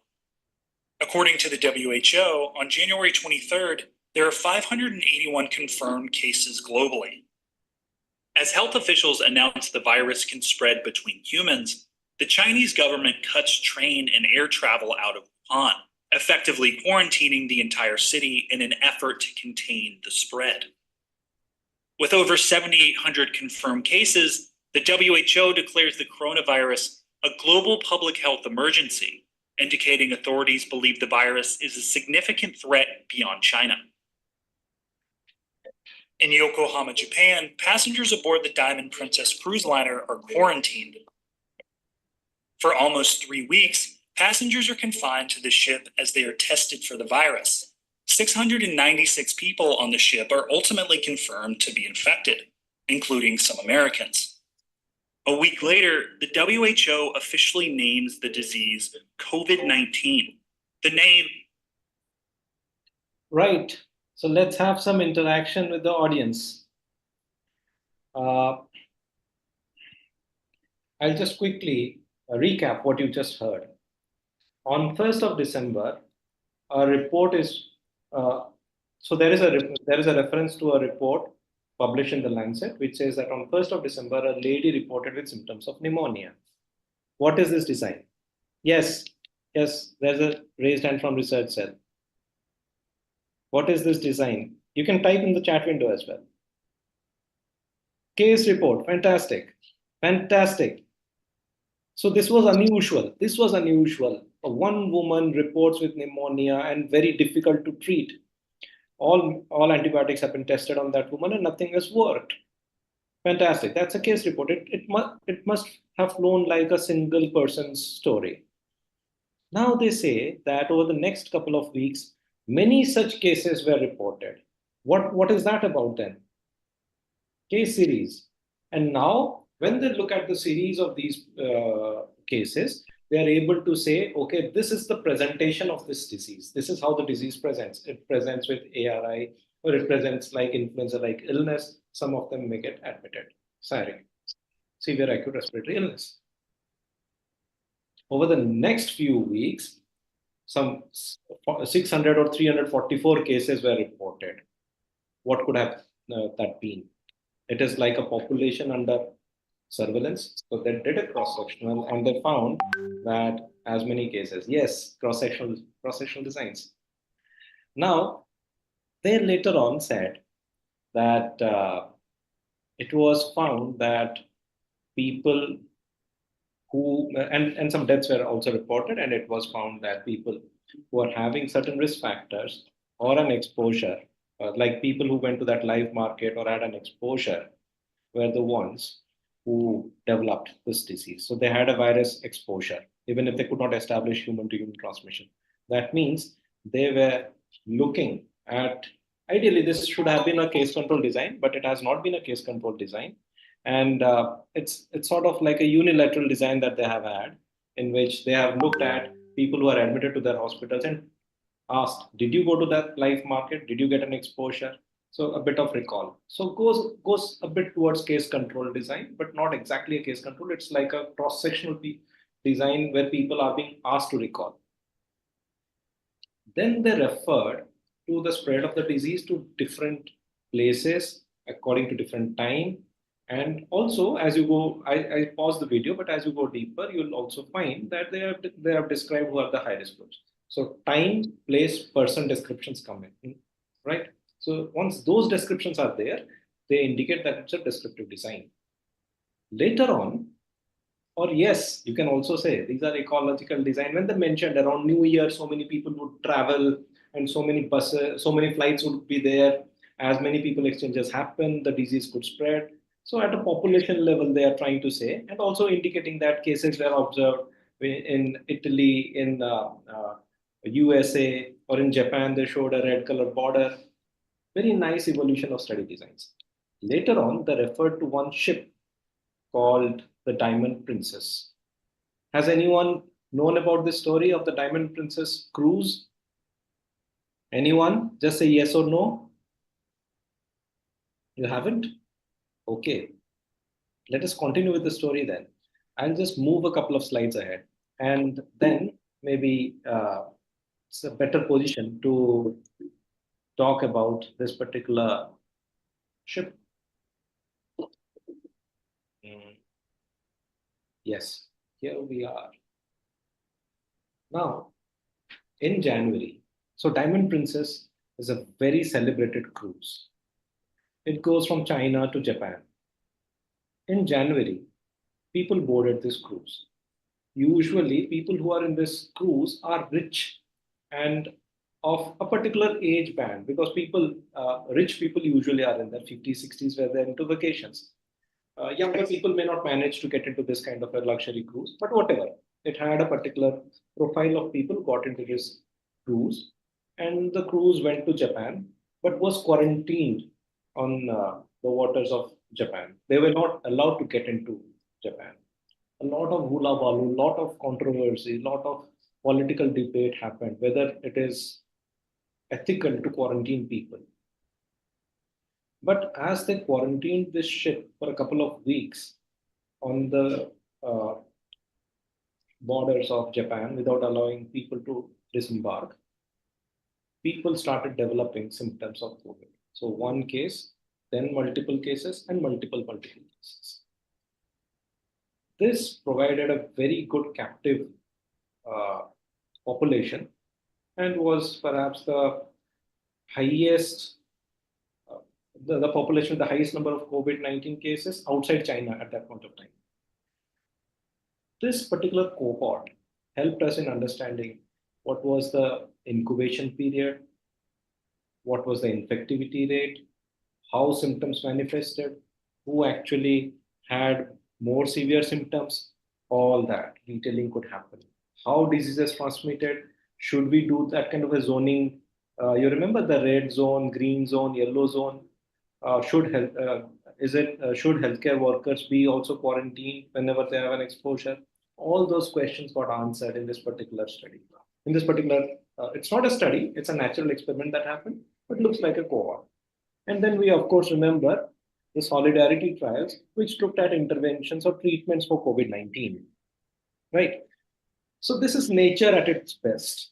December 2019, getting into 2020, and that's how study designs also evolved from a case report to a case series to cross-sections design to case control design to cohorts and then RCTs, right? If we start reflecting on how vaccination policies were rolled out, then it could be a good commentary on implementation science as well. Right, let's go back and look at the designs that we have spoken. I'll be a bit fast. Maybe we can cover up in under 15 minutes since the previous speaker has already talked about these. I'll be touching on more practical aspects. Right, so when we talk about descriptive designs, we saw that it's mostly describing a story. So who, what, when, where, why may or may not be answered, but yes, exploratory designs, especially those using qualitative methods, could answer why. We want to see trends and we want to understand patterns. Maybe if you repeat these designs over time, these studies over time, you may also be able to comment how time has led to changes, trends, as I said just now. Now, irrespective of whether it is a descriptive design or an analytical observational design, there are strengths and limitations. The strengths, these designs help us in describing things in great details. These are also relatively cheaper as compared to the more robust designs. For example, an observational design could be much cheaper than an RCT. We have an opportunity of covering a large number of people, a huge population as a denominator, and we can generate hypotheses. So we can see which variables are of interest and how we could look at their relationships. But there are limitations. Most of these descriptive designs, especially. So if you look at your case study, case series, ecological designs or cross-sectional designs, or even case control designs, they can't really comment on cause-effect relationships. Cohorts can, because they have a prospective element. They are subject to bias. Of course, every study is subject to bias, depends on what methods and resources we have put in. And they have limited scope, of course, depending on the nature of evidence they generate. Let's consider the first study design. As I said, if you look at this pyramid, which is again an oversimplified, rude comment on the quality of evidence, I would again like to reiterate that each study design in itself is a very powerful design. It's like your quiver of arrows, where you have arrows of different styles. You need to know which design needs to be used for which kind of a research question or objective. You should not try to fit in an RCT when you need an observational design. Neither should you try to wait for a number of cases to accumulate when a single case report could be very disruptive. So know all the designs, know it to perfection, and then choose which design you want to use in which situation and for which objective. Case reports. We have seen clinical case reports mostly in the papers. One particular clinical case, and that has been described in good detail, and maybe a discussion also follows at times. These days, many journals do not accept case studies or case reports. So what people do is they combine as a review of literature and a case study. So whenever there is a case study, a background review of literature is also being done so that the paper has some value, and we try to fit the current case study into the context of whatever is already known and what kind of value addition or knowledge addition this particular case study does. But in public health, it could also mean that we are describing particular periods or policies or even institutions or populations. So, for example, the current Ukraine-Russia or the Israel-Gaza conflict that is happening, that could be seen as a very good phenomenon or a very good case study. How people respond or how global politics is affected or what changes in economical decisions happen. Those can be explained with this as the context. It could also indicate systems reflections. So how systems respond to certain situations, and that can also be developed as a case study. Most journals would publish a case study if one or more of the following are satisfied. If it is a very unusual observation that you have made, or a very established therapy suddenly gets to see an adverse response, so then it becomes a protective one. You can't really wait for a particular, if a particular drug causes AMI in people, then you can't really wait for too many AMIs to be reported and you do a prevalence study or a market surveillance. You should immediately report, and that can be a game changer when it comes to treatment decisions. Similarly, unusual combination of conditions leading to confusion. So this again could be an interesting case study where there is ambiguity and we need further insights to be able to put a diagnostic label or reach a decision. It could be a new theory that has come up. So for example, the famous case study, you can say the apple falling and then Newton discovering gravity. That can be a new theory as a single case study. He can't just be like waiting to see multiple apples falling, or maybe you would have done that experiment, who knows. It could also be a question regarding a current theory. So if there is a particular hypothesis or current theory that is being practiced and suddenly you challenge that paradigm, or it could be a personal impact as well. So individuals can also write about themselves or their patients as a particular case study. Many such case studies have been written about people caring for people with dementia, or caregivers of people undergoing renal transplant, liver transplant. So those kind of stories have also been written. I put two examples, and these are usually the titles. They make the title a bit jazzy. It's not exactly a bland scientific title that we get on other designs. Here we see an unusual case, troublesome teeth, search for stones. So some taglines and some jazzed up titles. When we look at case series help in studying symptoms and signs, as we saw in the case of the COVID-19 COVID-19 story. Or it can help us in giving case definitions where we can define, okay, this is how this particular case could be defined. It can also be used for clinical education, or even for reviewing databases, or even for research. Now, when we look at case series, it could also come up as a registry. So population-based registries or clinical registries, they can also be seen as case series. And these are fantastic resources for people who have digitized hospital health records, and they can start talking about these cases. This is again one interesting way of looking at evidence, where it's sort of a review but it's a review of case studies. So in this paper, you see this research team has not collated cases at their particular health center or health facility, but they have looked at different papers, and then from those papers, they have put a table where each case study has been described. Now let's look at ecological designs. These are called correlational designs. Fantastic designs, very rarely taught to us in our medical schools.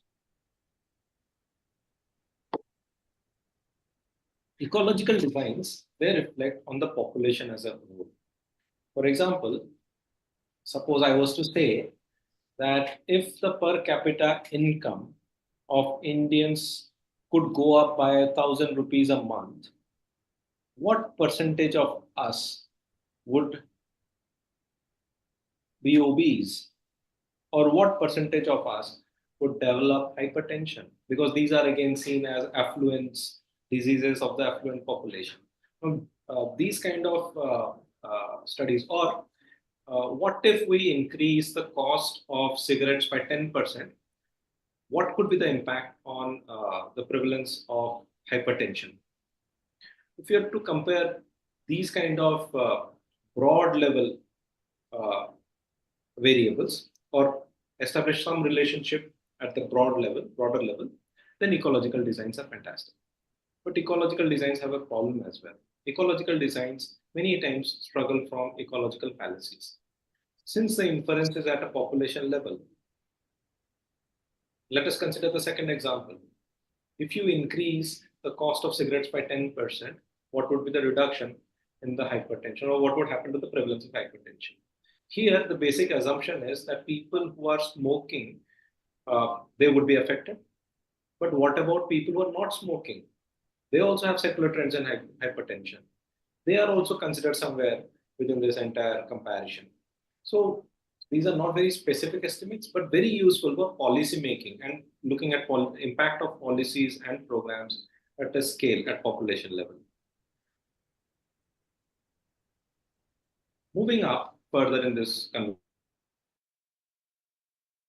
conversation, we have cross-sectional designs. Cross-sectional designs are absolutely cross-sectional. What is there on the date and time of data collection? We are not here to ask about what happened in the future. Neither are we interested in looking at what happened in the past. Neither are we interested to look at what is going to happen in the future. What is it as of today? That's what we document. That's it.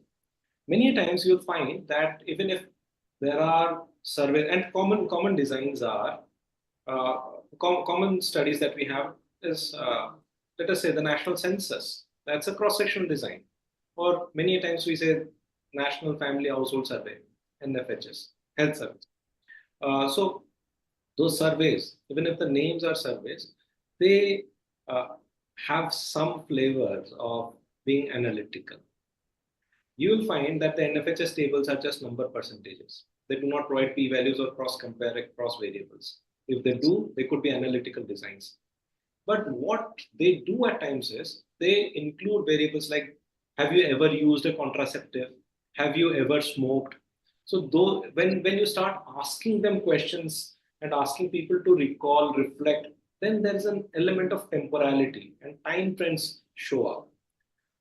Those are a bit of deviation from the usual absolutely strict surveys, but that's the ambiguity and that's the beauty of research designs. And that's why you find cross-sectional designs moving from pure descriptive designs to analytical observational designs. Same for ecological designs as well.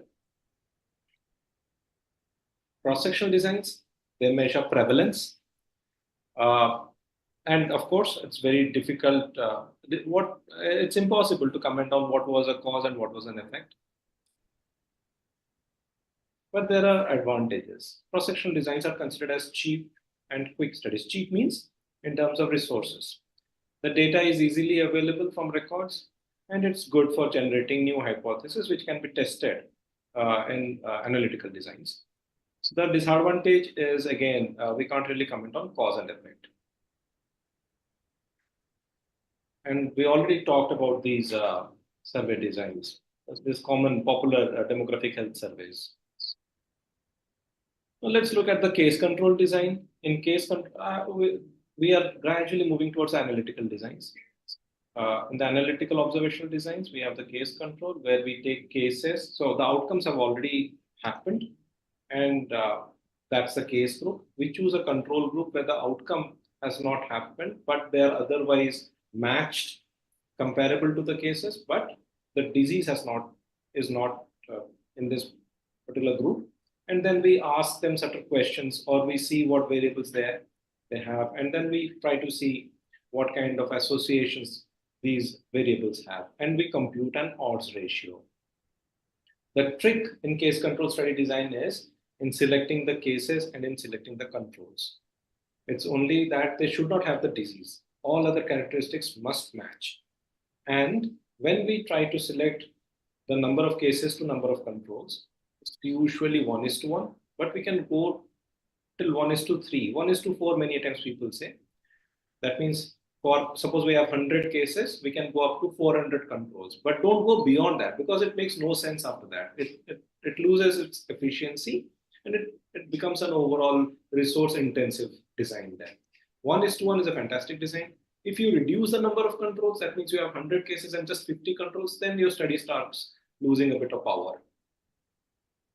And what we get an odds ratio. And as my preceding speaker had already spoken, odds ratio, relative risks, these are on a continuum. If you get 1, that means there is nothing to be worried about. If it is less than 1 or more than 1, then we can comment whether it is a protective or a predisposing factor. Case control designs suitable for rare studies, low cost, very rapid, and usually with small sample size. But the disadvantage is that we end up getting odds ratio. We get associations, but we can't really. Already spoken about the Diamond Princess story. Coming to cohort designs, we have a cohort in which some people are exposed and some people are not, and then we see what happens. So there is a temporal, there is a prospective element. But many a times we can also go back and recruit a cohort in the history and then see, for example, what happened to people who were exposed to the Bhopal gas tragedy. And then we go back and see who all were there around and now what has happened. So that's a prospective design in retrospect. In cohort studies, we get risk calculations. So relative absolute risks or incidence and relative risks. And again, we get a chance to look at risk factors. It's good for rare exposures, but very intensive. We require follow-up into the future. This can be skipped. This is my fantastic team that keeps me on my toes each day. I get to learn a lot as we do different studies and evaluations across different contexts. But it's been more than a decade that we are into different type of study designs and still learning. I would say that even if we read about surgeries in our textbook, the way we do a surgery in practical life could be an amalgamation of different methods. So similarly, even if we know about research methods, there's nothing called that, it's not a rule book that you need to stick and be very true to that design. You can always be creative in mixing and matching different methods as long as it makes scientific validity. Thank you so much. Let's take a couple of questions if we have time. Thank you, sir. Am I audible, sir? Yes. Thank you so much, sir. May I now request Dr. Kishore Pashwani to present a memento on behalf of the institute, and I also request Dr. Abhishek to receive it on behalf of Dr. Akis. Ma'am, there were a couple of questions in the chat window. Can I just quickly respond to them before we close down? Sir, first we present a memento, then we will take the question. Okay, thank you. Thank you so much. Thank you. Thank you. Thank you. Sir, hi sir. Hello. Sir, we can take because we are actually running out of time now.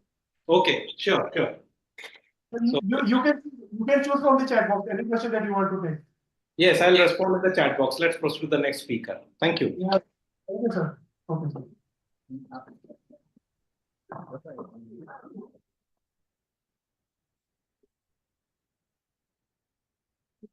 I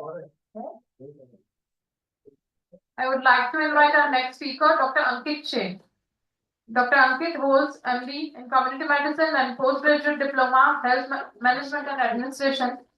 Currently, he is working as Medical Scientist E, ICMR NIOH, Ministry of Health and Family Welfare.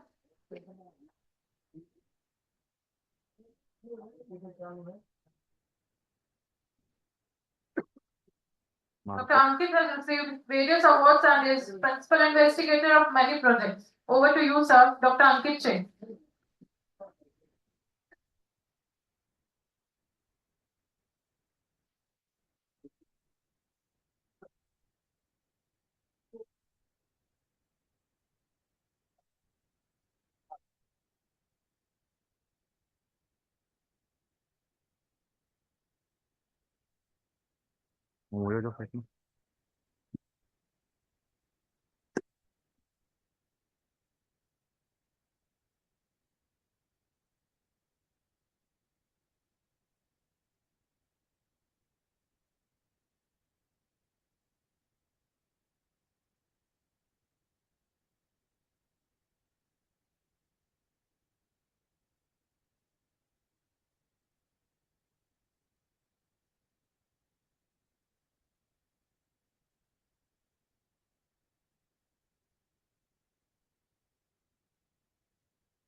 Is my screen visible? Hello? Hello? Yes, visible.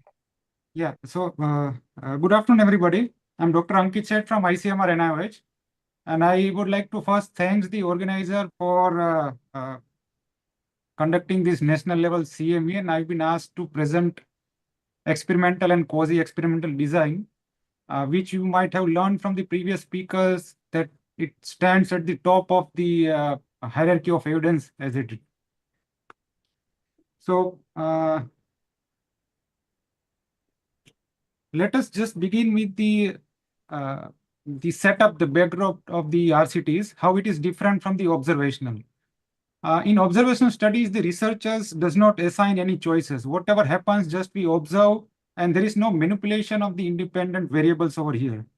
For example, if I can give the example of smoking and lung cancer study, we just observe the smokers. We do not induce somebody or ask somebody to smoke and then see the observations. We just happen to see these smokers and then follow them up and see whether there is certain outcome or not. However, in the experimental design, the independent variables are manipulated. That is that we are not following the natural history of the disease or cases. We are inducing or giving or administering drug or a particular vaccine or a counseling or a particular type of diet. So these are basically different from the observation studies. Now, why this experimental studies stand at the top of hierarchy of evidence? The classical example is one of the, there are many such articles, but one of the articles that was published in New England Journal of Medicine, whether estrogen plus progesterone is harmful or useful in the preventing the coronary heart disease. See, the conclusion of the article clearly states that estrogen plus progesterone does not offer any cardiac protection. In fact, treatment should not be prescribed for prevention of cardiovascular disease. So such type of conclusions can only be derived from the experimental studies.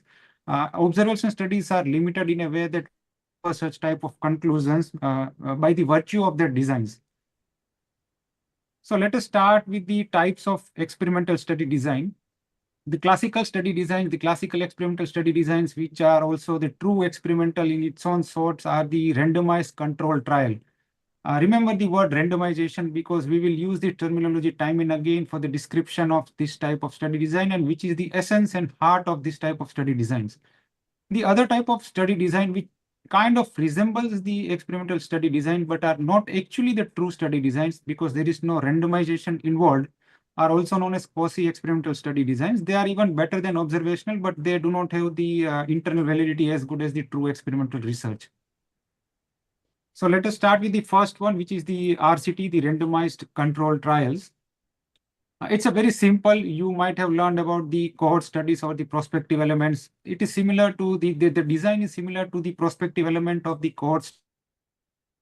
You can see that the groups are assigned based on the type of treatment or interventions we are giving. So one of the group in which we are giving the intervention or the treatment becomes the intervention group, and the other group which is receiving the placebo, which is receiving the continuing with the standard of care becomes the control group.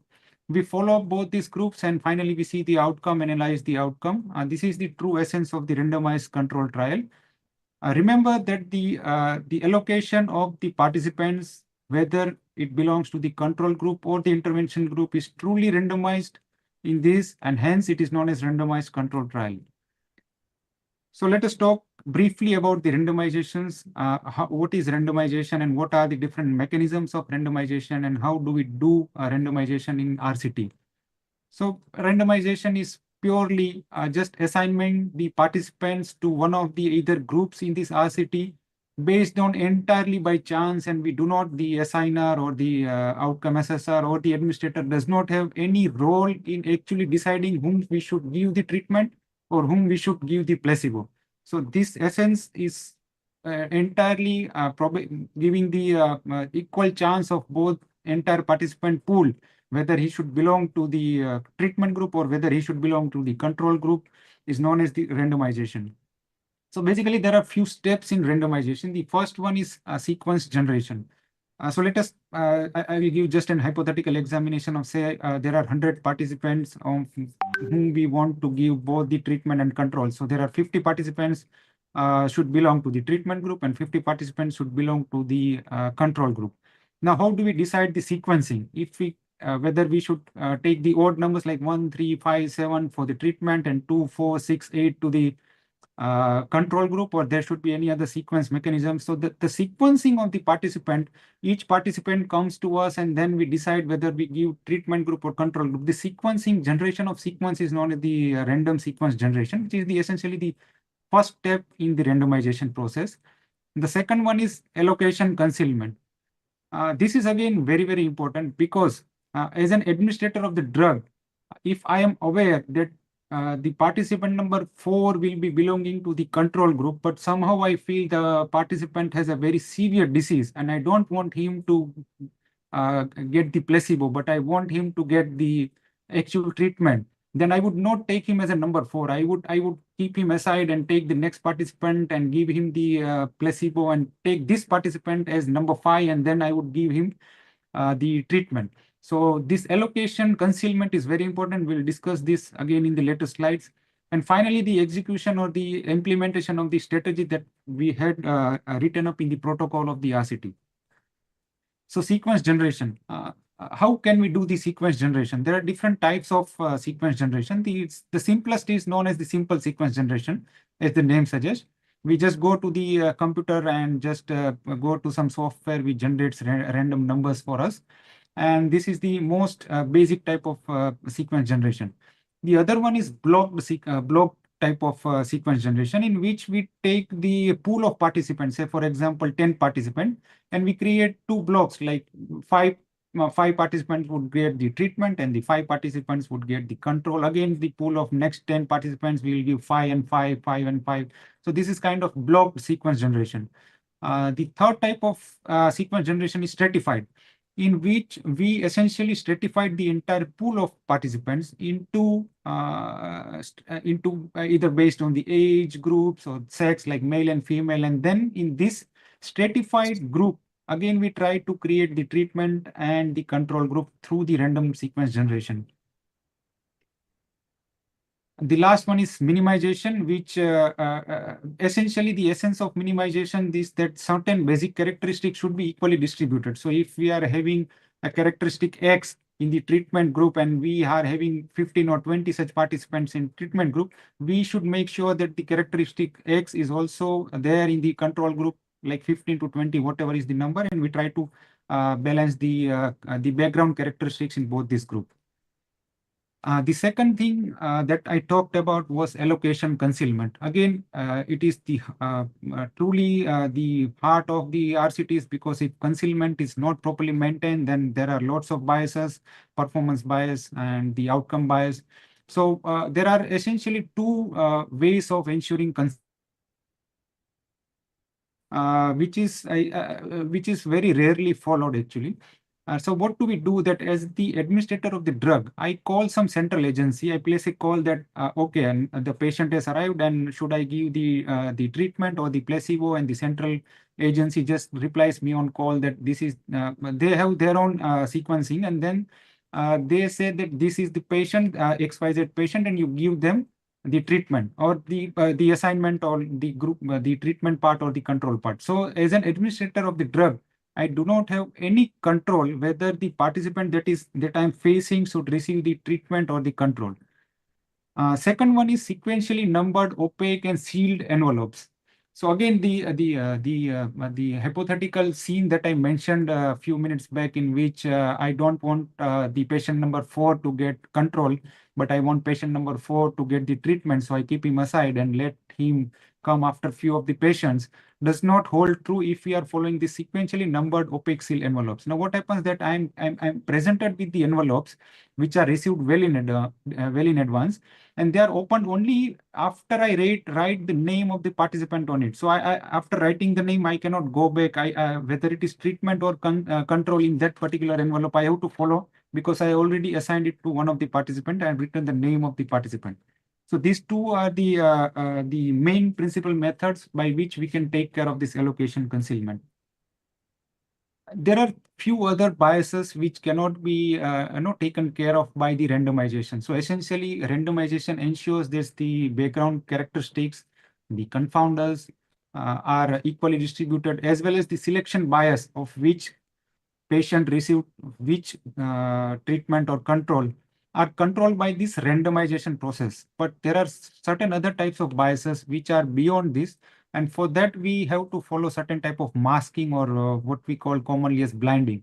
So the goal of blinding is to completely eliminate whatever type of biases that we encounter, the potential types of biases.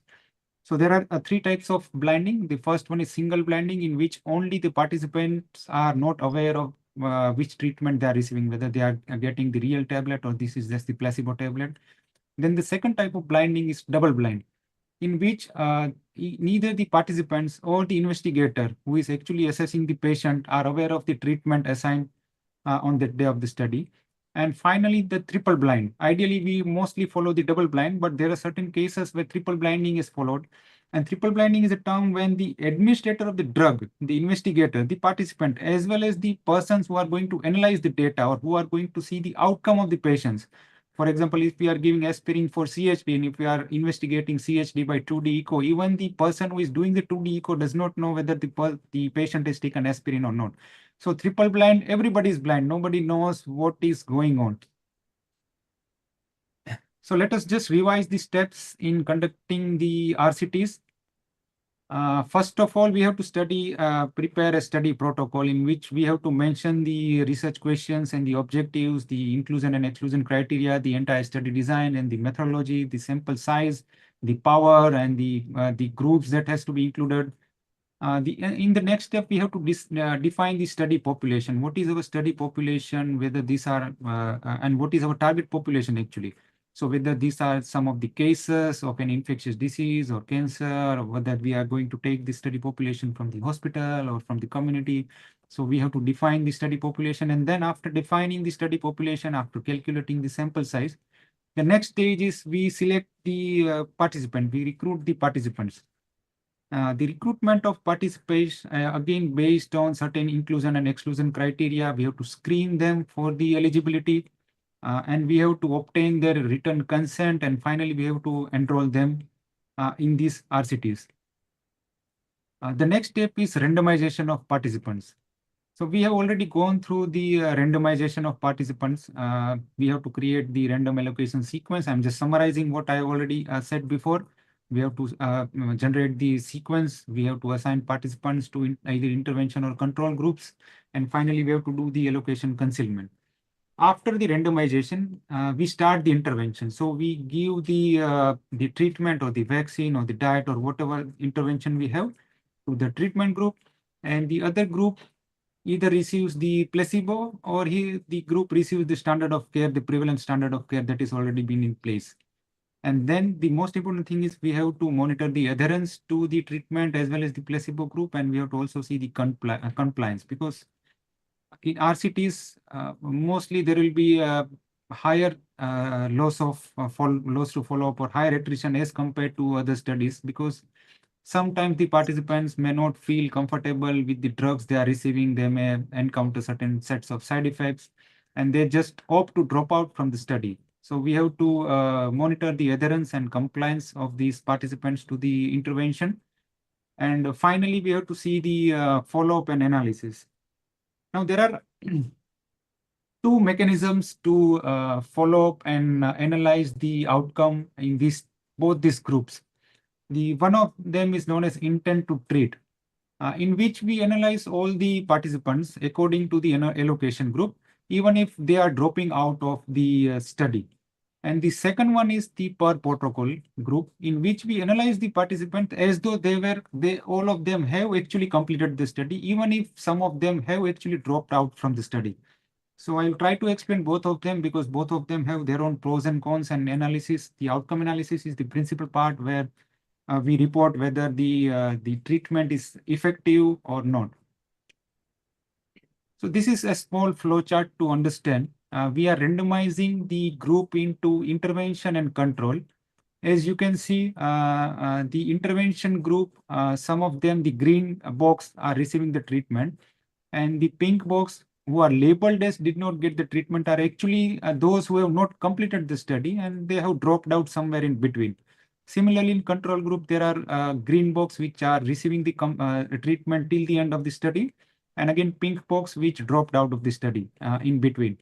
If you see the first row labeled in pink, which is intention to treat, we can see that in intervention group, we are taking yes means that group is included in the analysis. We are including in the analysis both the group that have completed the treatment till the end of study, as well as those who actually dropped out.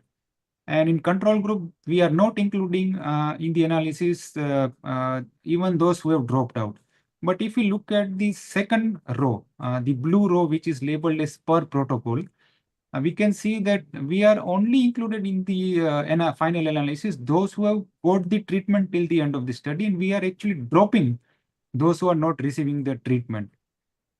Now, let us see one of the actual scenario, classical hypothetical scenario, in which we try to judge which is better. Should we do the per protocol analysis, or should we go about with the intention to treat analysis?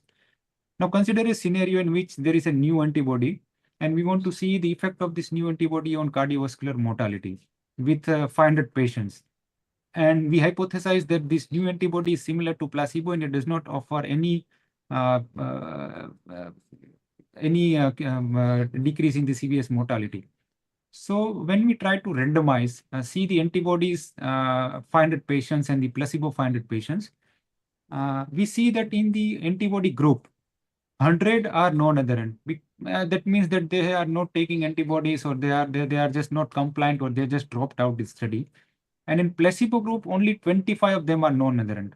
However, we see that in both the groups, actually 100 patients have died. If we see the antibody group, a total of 100 patients have died. And if we see the placebo group, total of 18 plus 12, again 100 patients have died. Now let us see the analysis. Let us see first try to do the per protocol analysis. In per protocol, we only take the patients. The numerator is only those, the denominator is only those who have actually completed the treatment. So in the antibody group, if we are doing per protocol analysis, we can see that 50 out of 400, because 50 of died and 400 were adherent, it comes out to about 12.5% mortality. And in placebo group, if we are doing the per protocol analysis, again, we can see that 88 out of 475 have died. So 88 divided by 475 is 18.5% mortality. So at a first glance, if we are just doing per protocol analysis, it seems that the intervention has actually reduced the mortality. But because the number of non-adherent patients in both these groups, as well as the patients who are dying in this non-adherent group are different, if we are doing intention to treat analysis. So in ITT, if we see a total of 100 patients have died in the 500 group, so 20% mortality. Again, 100 patients in placebo out of 500 patients have died, so again 20% mortality. So intention to treat analysis actually preserves the prognostic balance between both these groups. And if we are seeing the intention to treat analysis, we see that both of them have actually 20% mortality, and the antibody does not offer any protections against cardiovascular mortality. So intention to treat again is an important example of what type of analysis should we follow per protocol or ITT. The next important thing is, since RCT stands at the top of evidence, it is quite imperative that any RCT, any and all RCT should be should adhere to certain strict guidelines and should have a quality control over them. So we will talk about how this adherence to guidelines should be made. Quality should be monitored, and any adverse events during the course of the entire study should be reported, and there should be standard mechanisms to report these AEFIs. So we'll talk about that later. Let us come to the bias. Previous speaker mentioned that any study, be it observational or a case study or case report or the systematic review and meta-analysis, so entire hierarchy of evidence, pick up any study, it will be bias will be there in these studies. So again, there are potential source of bias in RCTs too, the major being the selection bias. But however, in true RCTs, where we are doing the randomization through proper random sequence generation as well as allocation concealment, this takes care of the selection bias to the maximum extent. The second type of bias, which I briefly touched upon in previous slide, was the performance bias, in which the caregiver or the administrator of the drug have some sympathy or empathy to particular patient, and he tries to include that particular patient in the treatment group. So again, blinding, single blind, double blind, triple blind are the types of blinding that taken care of or minimize such type of biases. The third, again, the third type of bias, which is often neglected, but which is very important, is the detection bias, the outcome assessment. So the persons who are actually analyzing the outcomes of the patients are a potential source of bias reporting. So the triple blinding, in which the analyzers are also blinded to the group of the patients, essentially minimizes this detection bias. And the last one is the attrition bias, the loss to follow bias, none other than the non-compliant groups. So intention to treat analysis, which I just described before, takes care of this bias and minimizes this attrition bias, the reporting of this attrition bias in this outcome as far as possible. So let us see different types of RCT design. The classical RCT design we have already described in the past. There are two groups, treatment and the control. So this classical RCT design is also known as parallel designs or the two-arm design. Because why it is known as parallel? Because once we are assigning a group of participants to either treatment or the placebo or control, it remains same throughout the study. It will remain in that group throughout the study. So you can see from the diagram that if somebody is allocated to treatment group, and in future he will remain in the treatment group, and the outcome is he will be suffering from disease or he will report no disease. Similarly, in the placebo group, those whoever are placed in the placebo group will remain in the placebo group till the end of the study. A very simple example is a clinical trial testing the different doses of pain relief drug. One group receives the drug, the other group receives the placebo, and all groups are followed simultaneously. And the effectiveness of these doses is compared based on the pain reduction in each group. So this is a classical example of parallel RCTs, and most RCTs are parallel RCTs. The second type of RCT, which is quite important in certain scenarios, is crossover design. Now, what happens in the crossover design, that the participants here acts as their own controls. How? Let us see examine the figure that I have presented here. See the placebo group or the treatment group. So the participants who are receiving the treatment group, after some period of time, say for example, quarter or 6 months or a year, they are weaned off from this treatment. Essentially, there is a brief washout period where we allow the effect of the drug to wean out from the body, and then we place the same set of patients to the placebo group. So we stop giving them the treatment, and they are now essentially the placebo. And same thing happens in the placebo group. So those who were previously not receiving any treatment, after the brief period of washout, will start receiving the treatment. And then we measure the outcome. So there are actually we measure the outcome at two different time frames. One while they were in the treatment group and the placebo group, and again after the switchover happens, the treatment and placebo groups are again measured for their outcomes. So this type of design is known as crossover design. And it is essentially in certain scenarios in which we want the effect of drug due to certain ethical issues or for other reasons. We want entire pool of participants or the patients to receive the drug. So in this case, the entire set of patients are receiving the drug. Some of them are receiving in the first set of time frame, and some of them are receiving the second frame of time frame. So a very simple example I have presented, a trial comparing the effect of two different diets on cholesterol levels. So participants are randomly assigned to follow diet A for a month, then switch to diet B after a washout period. And we measure the cholesterol level and compare the effect of diet on the cholesterol in both these groups. The third type of RCT design is cluster randomized design. Here, essentially, the unit of randomization is not the patient himself or herself, but rather than it's a group of individuals. So we take entire village, or we take entire school, or we take entire workplace as a intervention workplace or site, and the other group is the control. For example, consider a fictional anti-malaria vaccine trial.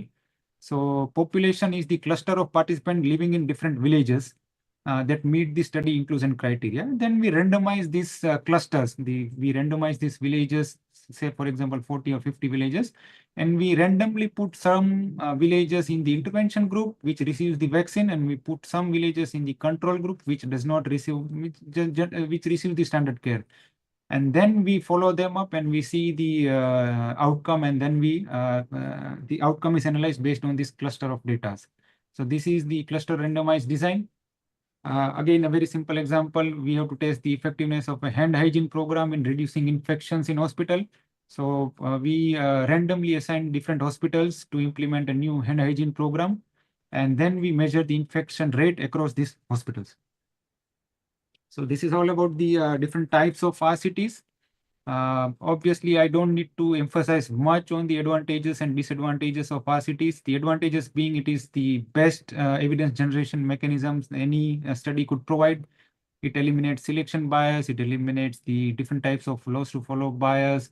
It allows for generalized comparability. It has very high external validity. It has very high internal validity. At the same time, it has got its own disadvantages, time and money being the most of them. So it's time consuming, it requires a lot of resources. There are certain ethical issues in interventions because we are choosing a new drug or a vaccine or trial. So it is encountered with a lot of ethical issues too. And sometimes it is difficult to conduct because of the non-adherence of the patients to certain sets of treatment protocols. We are running short of time, sir. Yes, sir. Just give me last 5 minutes, sir. 2 minutes. Okay, sir. Thank you. Okay, please. Yes. Thank you. So RCTs, as I told, because it is a very high evidence generation mechanisms, we have to follow certain set of guidelines.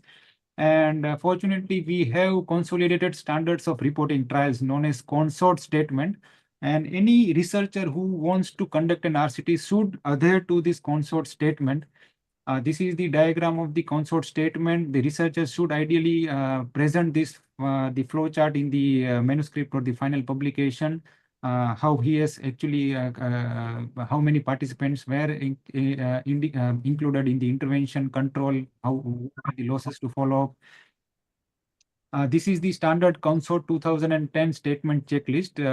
You can Google and download the entire checklist. I'm not going to talk much about the checklist over here. And finally, any RCTs that has to be conducted in India has to be a priori registered with the Clinical Trials Registry, CTRI. And the registration has to be prospective. Like we cannot register once we have started the trials. It has to be registered a priori, and then we have to start the protocol. It is hosted by AIIMS, National Institute of Medical Sciences. So, okay, just 2 slides about the quasi-experimental designs, because in the beginning I talked about true experimental vis-a-vis quasi-experimental. So quasi are, the term is like resembling. So they are not true experimental because the randomization does not happen over here. So if not randomization, what happens? There are only 4, I would take just 1 minute to explain these 4 type of studies.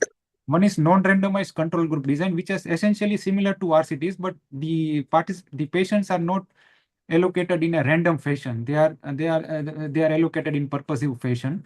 The second one is pre-test, post-test single group design. So essentially, there is one group. We give a certain set of intervention in that group, and again we measure the outcomes in the same set of groups. So essentially, it's a pre-test, post-test. The third one is a non-equivalent control group in which the groups are similar in all fashions, and we choose half of the participants to get a treatment and half of the participants to get control. And finally, time series design, which is similar to pre-test, post-test, but there are different time frames in which we are assessing the outcomes. So this is all about the COSI designs. The advantage is it has higher external validity than true experiments, but higher internal validity than other non-experiment. But the disadvantage is that it has a very low internal validity than true experiment because we are not following the randomization. So this is all from my side. Thank you. Thank you organizers for giving me time, and thank you AIIMS for conducting this workshop. Thank you again. Thank you so much, sir. May I now request Professor Agarwal to present a memento. On behalf of the Institute, I also request Dr. Arun Kumar sir to receive a memento on behalf of Dr.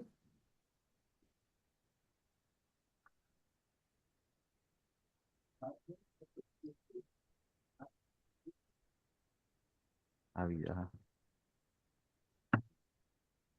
Thank you, Dr. Ilyas.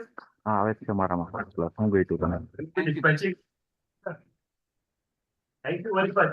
Thank you very much for your time. Thank you, sir.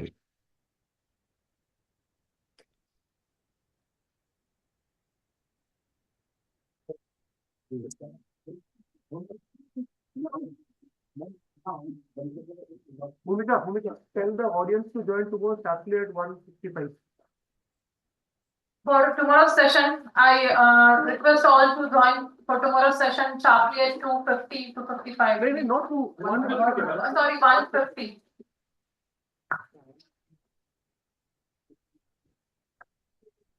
Okay.